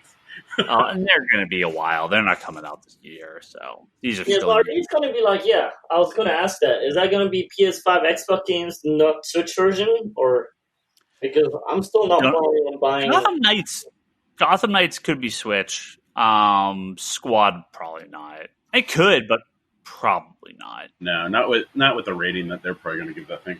Yeah. What do you mean? The Switch had more mature games than the other ones for a while, and they're not even. Yeah, the rating is meaningless for the Switch. They have all sorts of mature rated games. Yeah. And let's wrap up before we get to some questions. And of course, if anyone has thoughts about the thing or something you want to go back to, we can. Let's talk about the Batman, because we got our first trailer. We got big conversation with Matt Reeves, who pulled out some. He gained a lot of cred in the comic community by dropping the Batman Ego story as a inspiration for the movie. So that was I know a lot of people caught on with that Darwin Cook's Ego story. But yeah. We got a nice big talk with Matt Reeves, and then they showed the trailer. And this is only a trailer based off. They said they filmed like 30% of the movie. I think it's 25% of the movie before COVID hit. So 25% they filmed looks pretty good so far. This is dark as hell, dramatic, serious Batman. This is not funny Shazam or Wonder Woman. This is going to be dark, and I fucking love it. They were talking like this is more of a detective kind of, like, just they're shooting more for the detective angle than they are of like the. Well, with the announcement of the Long Halloween animated movie, that's basic confirmation that Long Halloween is a major inspiration on this film, which was the rumor, but Long Halloween is clearly a big inspiration for this movie and the Batman Ego series. But also, this is a very year 2 movie, so this is before the capes, before the costumes for all these villains. But we get Selena Kyle, Oswald Cobblepot, Edward Nashton before he becomes Edward Nygma. But Carmine Falcone kind of being the mob boss, kind of one of the big main kind of villains of the movie. Jeffrey Wright as Gordon. Amazing casting. It looks fantastic. You Colin Farrell, you only get that second or two of him as the Penguin, but just unrecognizable. He looks fantastic. I really want to see what they're going to do with him. Clearly, this has to be more like the gangster Penguin. This isn't the wah, wah, wah, wah, with the umbrella. Like, that's not this character. No, this looks like it's a lot more along the lines of like, we have the crime family, we have this, serial killer, we have, like you said, like I think the Penguin is playing like a rival, probably gang to the Falcone, the Falcones and stuff. So it's not clear. I mean, there's some sort of, obviously they're setting out some riddles. Someone's setting out some riddles. But yeah, they don't really give you a lot of the plot of the story in this trailer. But it's a very cool, that scene where he's just like, I am vengeance, and he just beats the holy fuck out of that guy. That was fantastic. I love that they're willing to have a Batman that fights too. Like, that's been a complaint about some of the Batman movies, is that he's very stiff and doesn't move a lot, and he can fight in this movie. So, and it looks just visceral and so good. Oh, I love it. Love it, love it, love it. Well, they also didn't they talk about some TV stuff? They talked about the Gotham Central show. Yeah, that got announced a little while ago, and they talked a little bit more about it. Well, they announced that it's going to be a prequel to the Batman movie. Yeah, super cool. That's crazy. They were going to get two shows, or a show and a movie kind of based on each other. I just don't know what they're going to do with it. I'm very excited, though. I'll watch the hell out of a Gotham Central show. So that sounds like from the panel, Gotham Central is going to be Batman Year 1, but from the cop perspective. That's great. And the movie is Batman Year 2. I'm again, with the multiverse concept, you can do whatever, right? I love this stuff. It sounds so good. Looks good. If it has the same level of production quality, I'm more than down. Well, I think the thing that you were talking about earlier with that they had a problem with Joker, when they were like, we can't have Joker like this and stuff. But they actually had that panel where they talked about the put on the happy face one, right? Where they were like, I think they finally realized that they can have a G-rated Joker. They can have a PG Joker. They can have a PG-13, an R. Like, they can have all of these different variables of Joker, and that doesn't mean it just has to, like, fit with Joker. It can be the same for Batman. It can be the same for, anything else, right? Where you have, like, different levels of like, just maturity on the characters. And I think that was what we were talking about earlier, where a lot of this stuff, they felt like they needed to have Batman be a certain way. And it's like, no, you can have the 66 Batman and you can have the Dark Knight Batman. So. Yeah. And that's, I really hope they stick with this going forward. I am really excited for this take on Batman. Again, I think if you're still stuck in that Robert Pattinson's sparkly vampire guy, you need to get over that. And well, I saw like somebody on the internet, it said, get over it, people. He's done like 11 films since then that are way above like the acting skill of what he did in Twilight. I mean, he's young, right? And he's still youngish. He's not some like 50-year-old Batman, right? I mean, he's definitely on the young side, but that's who you want. I mean, he's year two. Year two puts Batman at most 28, maybe 30, maybe 30. I mean, you want someone young to play that Batman, right? Where Justice League is, Ben Affleck's a perfect version of that character. He's not old, but he's been around for a while. He's a more matured guy. This is still a very young Batman. Well, even the Batman we got in Titans with what's his name?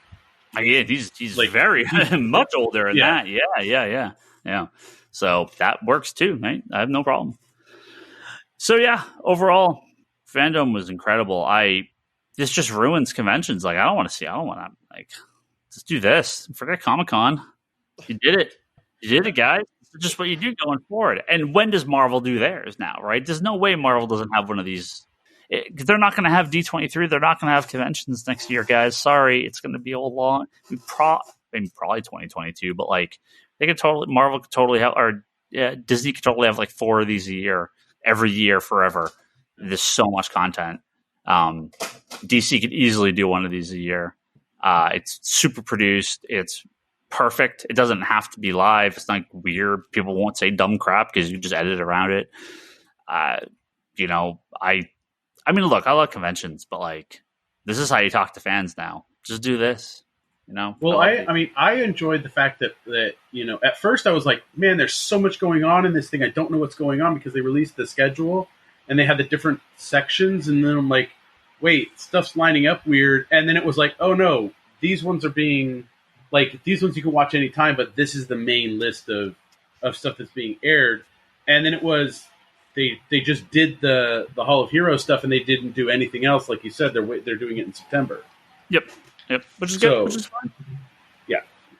And that won't kill those panels because nobody would watch them if you're going up against the Batman panel. It's just not going to happen. So, Toby, Kevin, final thoughts? Get some questions. I don't want it to be a replacement for conventions, but since I never go really to panels at cons unless I have to be there, this was a great supplement to a convention. That was a good way of putting it. Yeah, I mean, I go to cons for everything, and a big part of that is the social element. So I like talking to people. I like having drinks after the show. I love just being there. So, you know, this doesn't replace that part of it at all, you know. But sure, I mean, I don't miss, you know, waiting 8 hours for a Hall H panel. You know, I much rather do this. But on the other hand, I had some great conversations in those lines for the Hall H panel or whatever it is, you know, meeting people and getting their perspective on things and stuff like that. So I don't know, man. I mean, I'll definitely not miss lines. You know, I don't mind watching panels this way. And, you know, it's not like you're up there or, I mean, I'm not one to ever ask questions. So this is the same thing for me, right? So, but I would totally miss the social aspects of it. So, yeah. So it's funny, when I watched the Batman trailer, I first thought I forgot that the dude got cast for Jim Gordon. So I kept thinking, man, this is a weird trailer for Westworld. This is Westworld. Westworld season 4. Yeah, it's like season 4 of Westworld, and you're in Batman world. That's what season 4 of Westworld is. It threw me off a little bit. I don't have anything against Pattinson as Batman, though I am not feeling it with this trailer. Just with me personally, I thought everything else in the trailer was bloody fantastic. I thought, you know, I always thought the Riddler would actually make a really, really, really good modern transition to be the creepy kind of Saw, kind of like puzzle guy. So I always thought that would make a really nice modern transition. But the whole movie, I was like, I'm blown away. And you know, I can't wait to see it. But the Bruce Wayne scenes, I can't.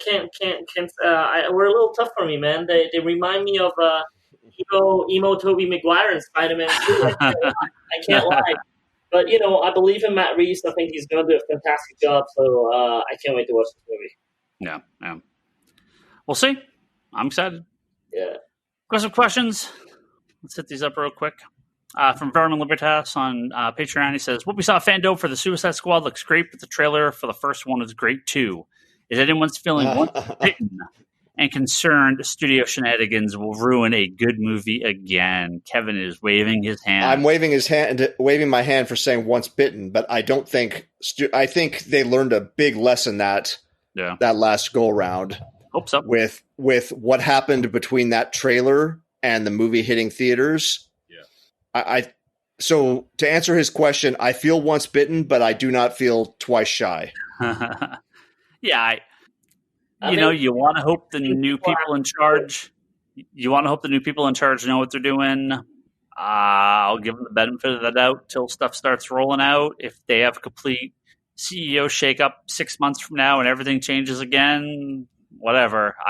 Who knows? But after FanDome, I'm feeling very confident in all these movies. They may have cracked that nugget finally. You said that before, Ryan. What's that?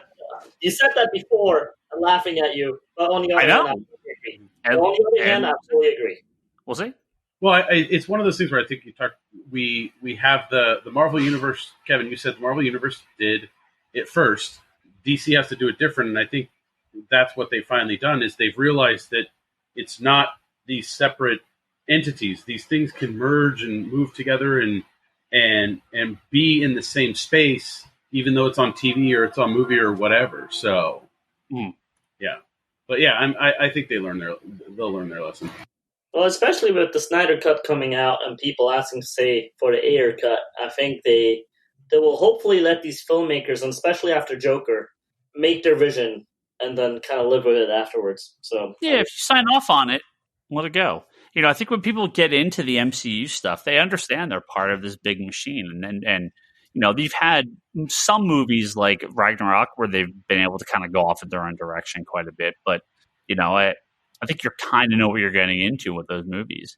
It's funny, Ragnarok came up this weekend, and some of the normals I was talking to, they said that was their favorite Marvel movie. Mm-hmm. And I had to bite my tongue because I'm like, while I really enjoy Ragnarok myself, it's also the least comic accurate movie of them all. Like, that's not comic book Thor, which is fine because I do like the direction they went with, and I do enjoy that movie quite a bit. But it was kind of funny them saying that's their favorite Marvel movie, and I'm like, it's also the least accurate one of them all. But whatever, it's cool. I mean, whatever you enjoy. But it was interesting to hear that perspective, though. Yep. Marvel did they allowed movies to be their own thing. Like the first Captain America was kind of that war movie, but the Winter Soldier was a completely different type of film where you have Ant-Man is a completely other type of film. So there's this, you get different styles that go through the MCU, even though it's one universe. All right. From Tyler, he says, with the increased attention for both Stargirl and the Black Adam movie, the JSA may be in for a comic renaissance. What would everyone's ideal creative team be if Jeff Johns was unavailable? So he put the caveat on there. He listens to this podcast. Joshua Williamson, I think, would do a great job.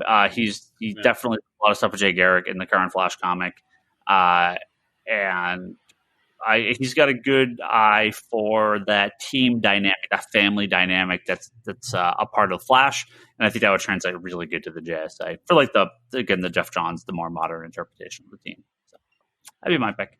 I think Scott Snyder could do it. His Justice League was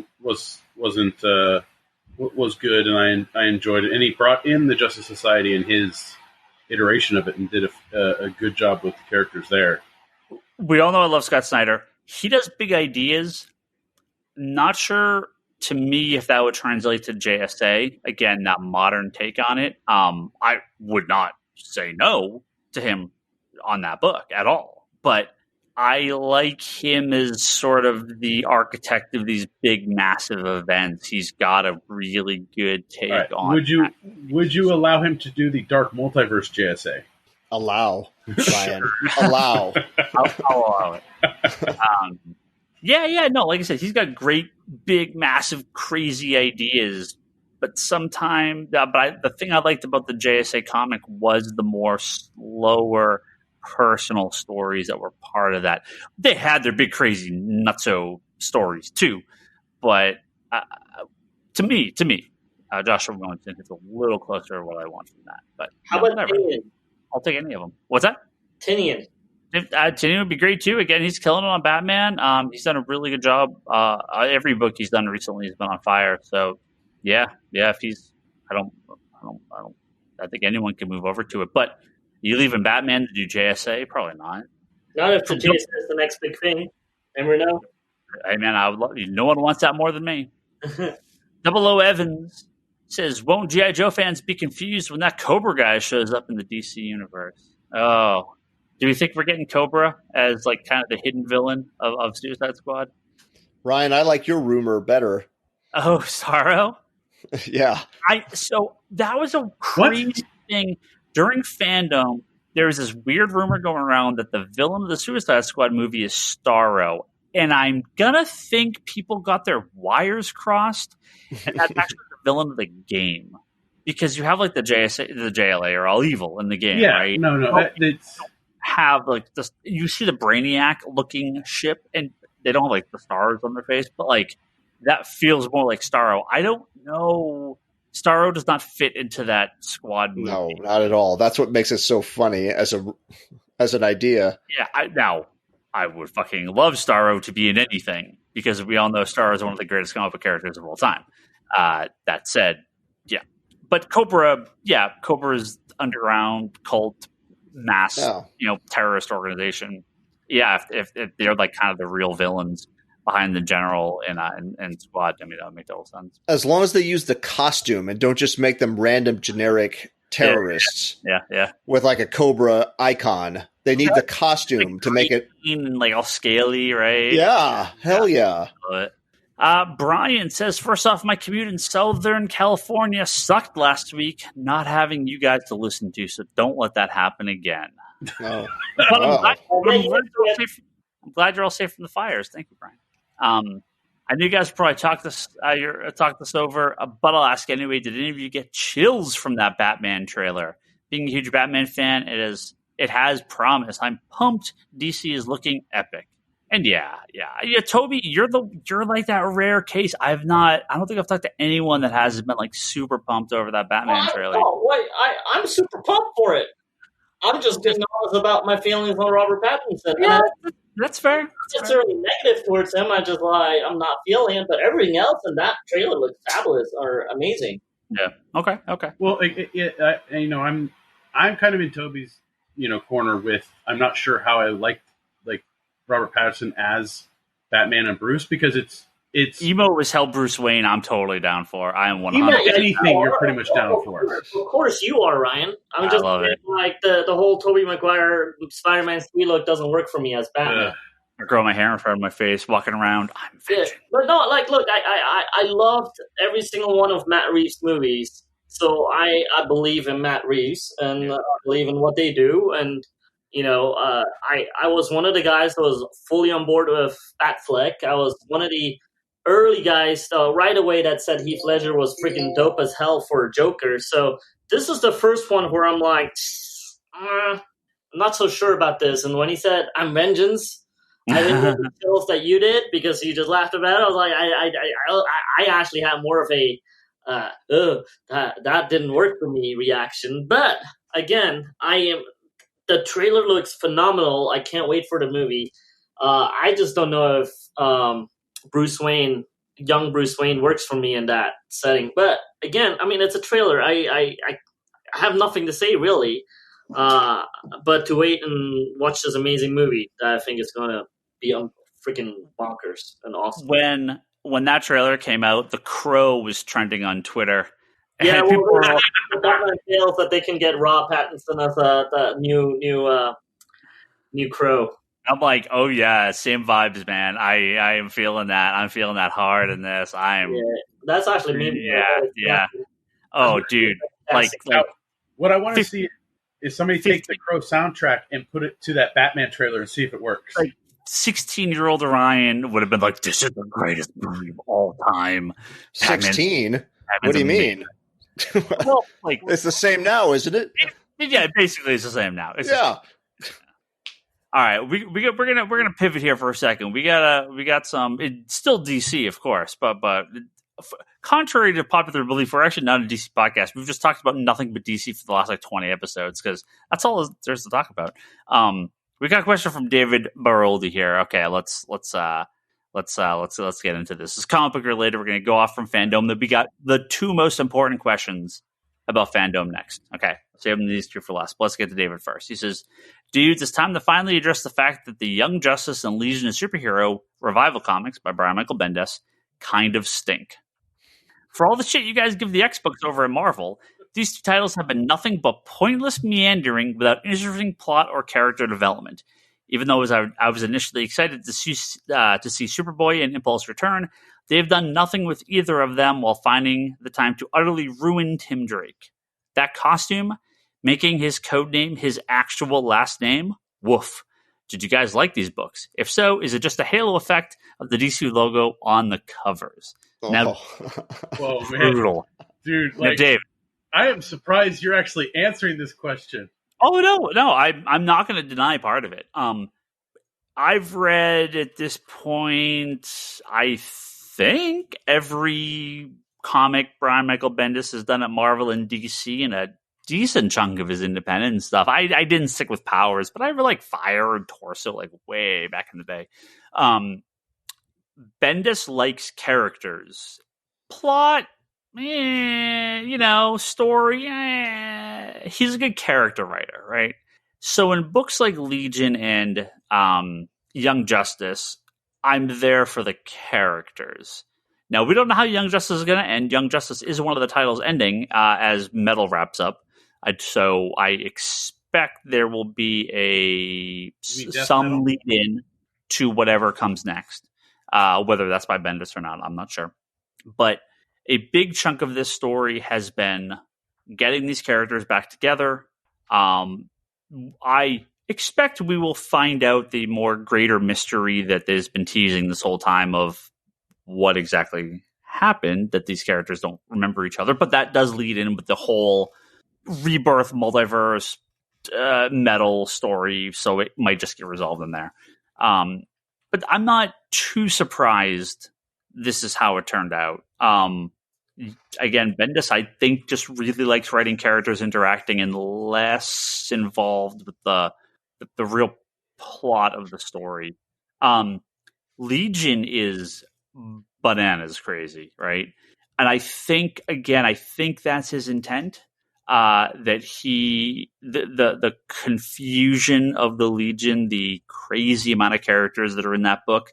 I think he's intentionally putting us in Superboy's shoes and shoving us into this weird, crazy future, and you're sort of like, hold on tight, and you're along for the ride.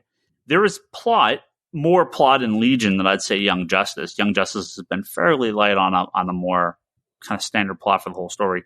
But it is taking a little while in Legion, but then you have a similar problem, if you will, of dozens of characters. They have a ton in Young Justice too, right? So these are a lot of more character bits. If you're looking for Great Darkness Saga, that's not what this is. And I kind of expected this. I feel like Bendis does more plot-driven stories than Superman in Action. He still likes the characters, but there have been more standard ongoing plots.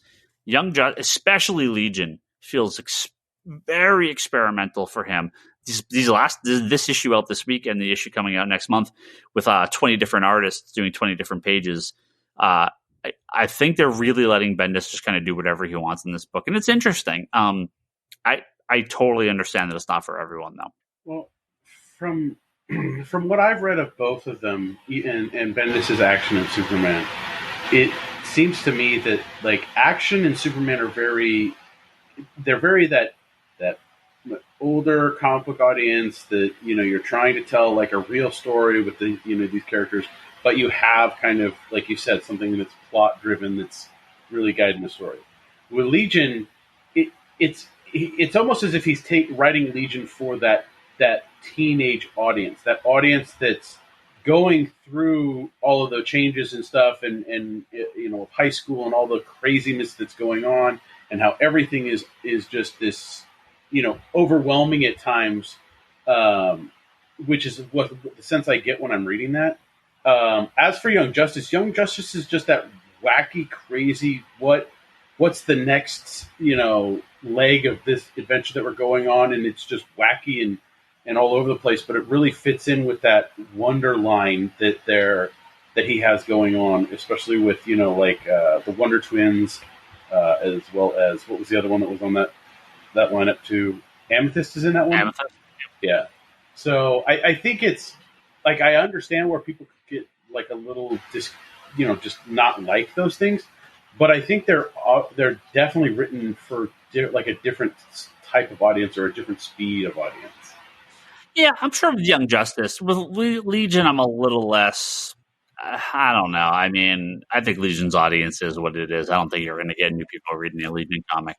Maybe some because Bendis is on it, but Young Justice, I could see maybe being a little more aimed at a younger audience. But yeah, I think he's just, especially with Legion, doing just more experimental work. But whatever. It's people hated when he did this at Marvel too, right? He would just have characters meander around for 6 issues and nothing really happened, and that's not going to be for everyone. So we've got final two questions here.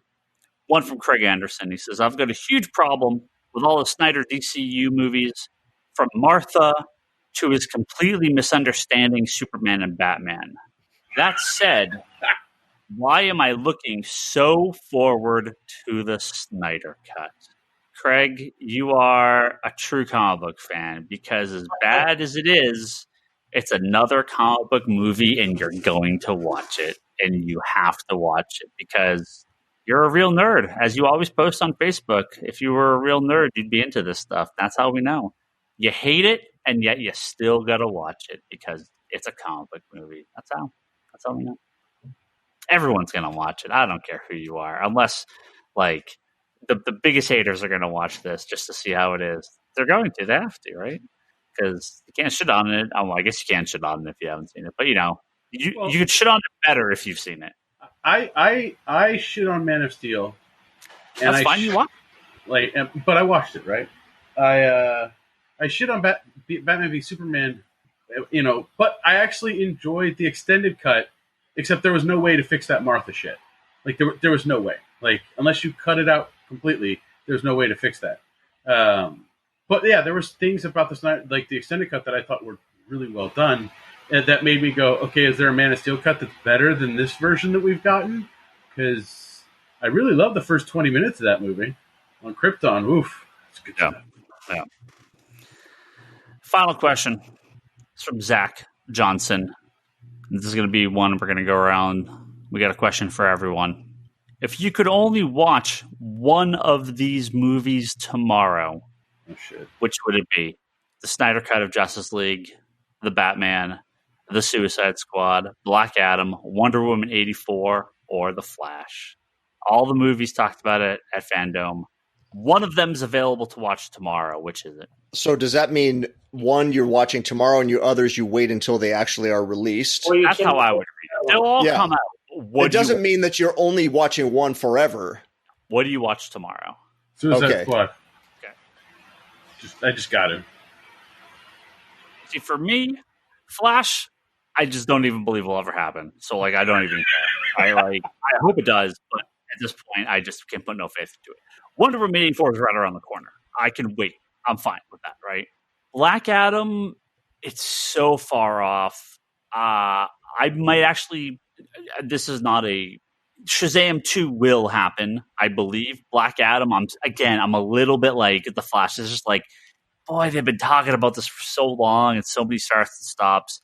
Sure, of course I wanted to happen. That The Rock has gotten behind Black Adam, so it will be made. Yeah, eventually, right? So the question really comes down to the Snyder Cut, Batman, or Suicide Squad. Now, Batman, I'm pretty confident I can wait on. It's Batman. We've seen 100 Batman movies. I'm very excited, but we've been there. I love our dive through your thought process. It's amazing. Suicide Squad, I'm very, very excited for. But I'm going to give it to the Snyder Cut. I think I just want it. I want it over. I just want it out. I want the Snyder Cut out. And this chapter. So you've already seen most of this movie. I want the chapter to just turn the page, and I want us to be able to move on as a nation, as a people. Okay. So you're saying you want the 4-hour all-together version of this? I'll take. Tomorrow could be part 1, and the day after could be part 2. We get all 4 parts, and then I want the Snyder Cut. Tomorrow, I just want it, and then we can all go about our lives. We can finally end this long national Zack Snyder influence on the DC. Yeah, that has been the Snyder Cut. It can finally be done. Yeah, I think I'm confident the Snyder Cut is the one. Kevin, get us out of this garbage area. Well, he's right about one thing. In that Wonder Woman is already going to be here soon, so I won't waste my magic wish on that. I'm kind of tied between Suicide Squad and Black Adam as far as, the Matt Reeves interview cranked my interest level on Batman significantly. It sounds really interesting and cool, but I've seen Batman so many times. I'd rather see something either I've never seen or something totally different version of something that I've seen before, like Suicide Squad. So I'm going to flip Two Faces coin and choose one of those two. Toby is choosing The Batman. Toby's got to be for Black Adam. Just no question, right? Higgins, as always, you're completely wrong. We don't agree on a lot of things ever, but for once, I may have to actually agree with you. Whoa! Jesus. Whoa! Yeah, I'm actually still most excited for the JL Max, as I dub it, and I recently finally watched BVS Extended Cut. And I was floored by how much more I liked it, because I remember in the theater I watched it twice just to make sure I actually did not like it. Because the first time I watched it, I remember whispering to Charlie, going, I actually think I'm weird about these feelings, but I don't actually like the movie. And Charlie is like, "You crazy person, stop talking to me. I need to enjoy this movie." So He says that every movie. it's true, but he said I'm a crazy person, which he may be true on, but I went to watch that movie again, and while I liked it slightly better on the second try, I still did not enjoy the movie very much. So I just never really wanted to watch it again, and people have told me about this fabled longer cut of the movie, and I say that's horseshit because only Daredevil can have that magic. And with the JL Max actually coming out, I was like, you know what? In preparation for that, I should actually sit down and open my Blu-ray that I bought and watch the extended version. And I was floored in how much I liked it more.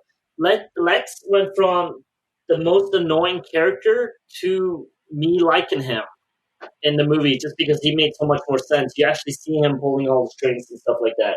Mm-hmm. So I'm in the vein of like, hey, BVS I misunderstood, or the studio effed Zack Snyder in the butt on it. So I feel like JLA might be a big F in the butt for Zack Snyder. So while I'm not really a Zack Snyder acolyte, or what they call it, the religious movement or whatever for Zack Snyder, I'm not that.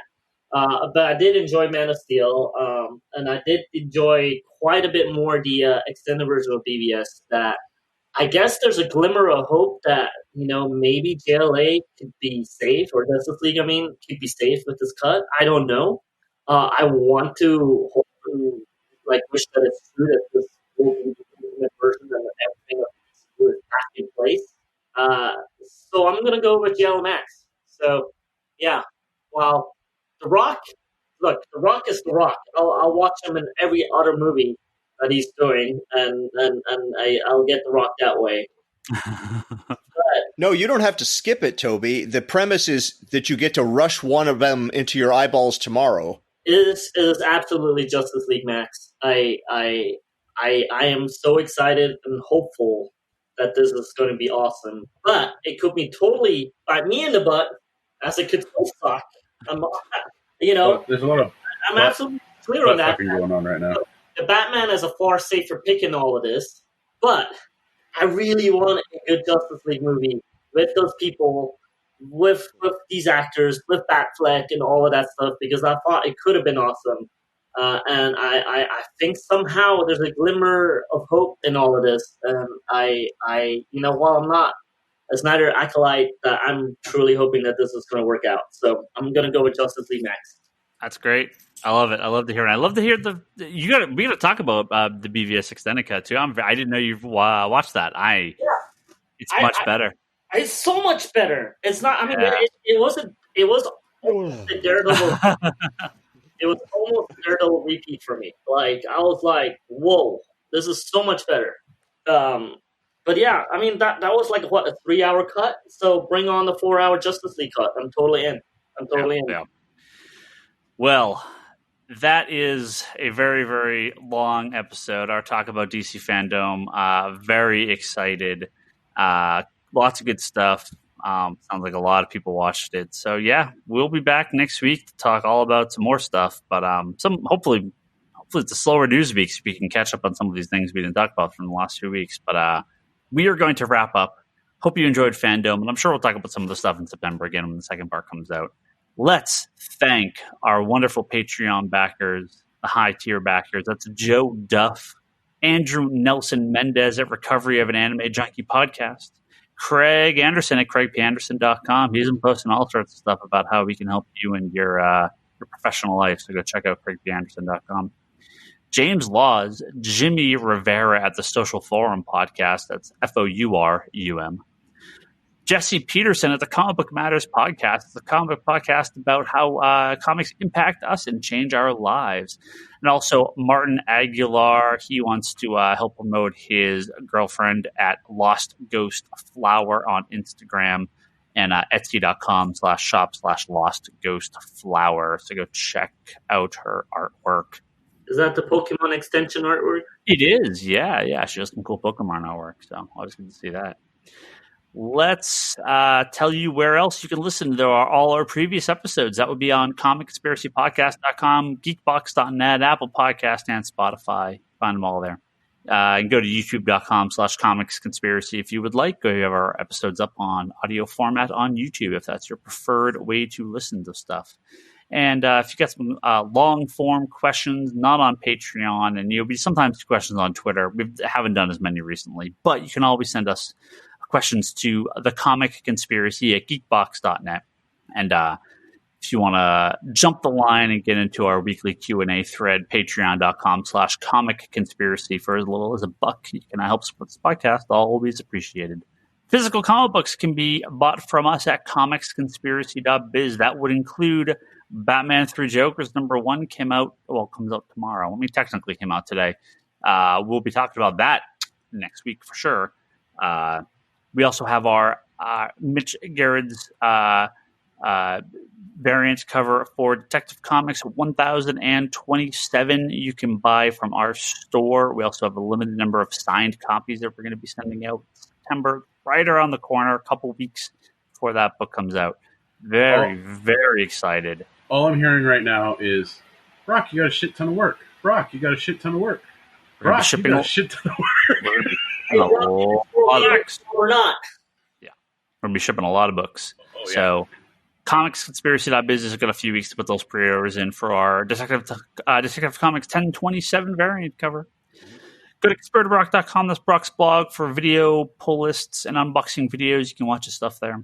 Charlie, who hopefully is back on next week, has the Wanderers in the Fourth Dimension podcast, which talks all about Doctor Who. And Kevin has the creator and review series called Between the Panels, which is at fanbasepress.com. And do not forget my wife, Leanne. She has an Etsy shop at etsy.com/shop/LeanneHillArt or leannehill.com. You can find all her artwork on there, and you can buy some prints. We also have them at the store, so if you're in town, come by the store and pick up a couple prints. We've been selling a lot of them recently. If you are on Twitter, we are as well. Ryan Higgins, Ryan is myself. Brock is Brock Sager. Toby is Toby XI. Kevin is that Kevin Sharp. And the store is Comics Con Store. Please give us all a follow. And check out the Geekbox podcast. We talked all about DC FanDome this week. So, slightly different conversation. I may have said the same thing a few times, but you know how it is. And go check out Manga Machinations. Got some friends on there and talk all about manga and anime. And I've been on there a number of times. So Ryan, that's a big podcast. What's happening? I think the guys at DC are big Nintendo fans. Are they big Nintendo fans? Yeah. Some of them are. Why? Because do you think this FanDome becomes a quarterly Nintendo Direct for DC? I would love it. I would love a DC Direct like Nintendo, or a Nintendo Direct like DC event on a regular basis. That'd be fantastic. Yeah. It might be a new thing. Could be the future of conventions, right? Just all on online streaming. I still want to have drunken nights because I don't have a life and they're still going to have that. Yeah, it's my only social outings. Trust me, they're still going to do those. All right, we are going to wrap up now. Thank you all for listening, and we'll catch you next week.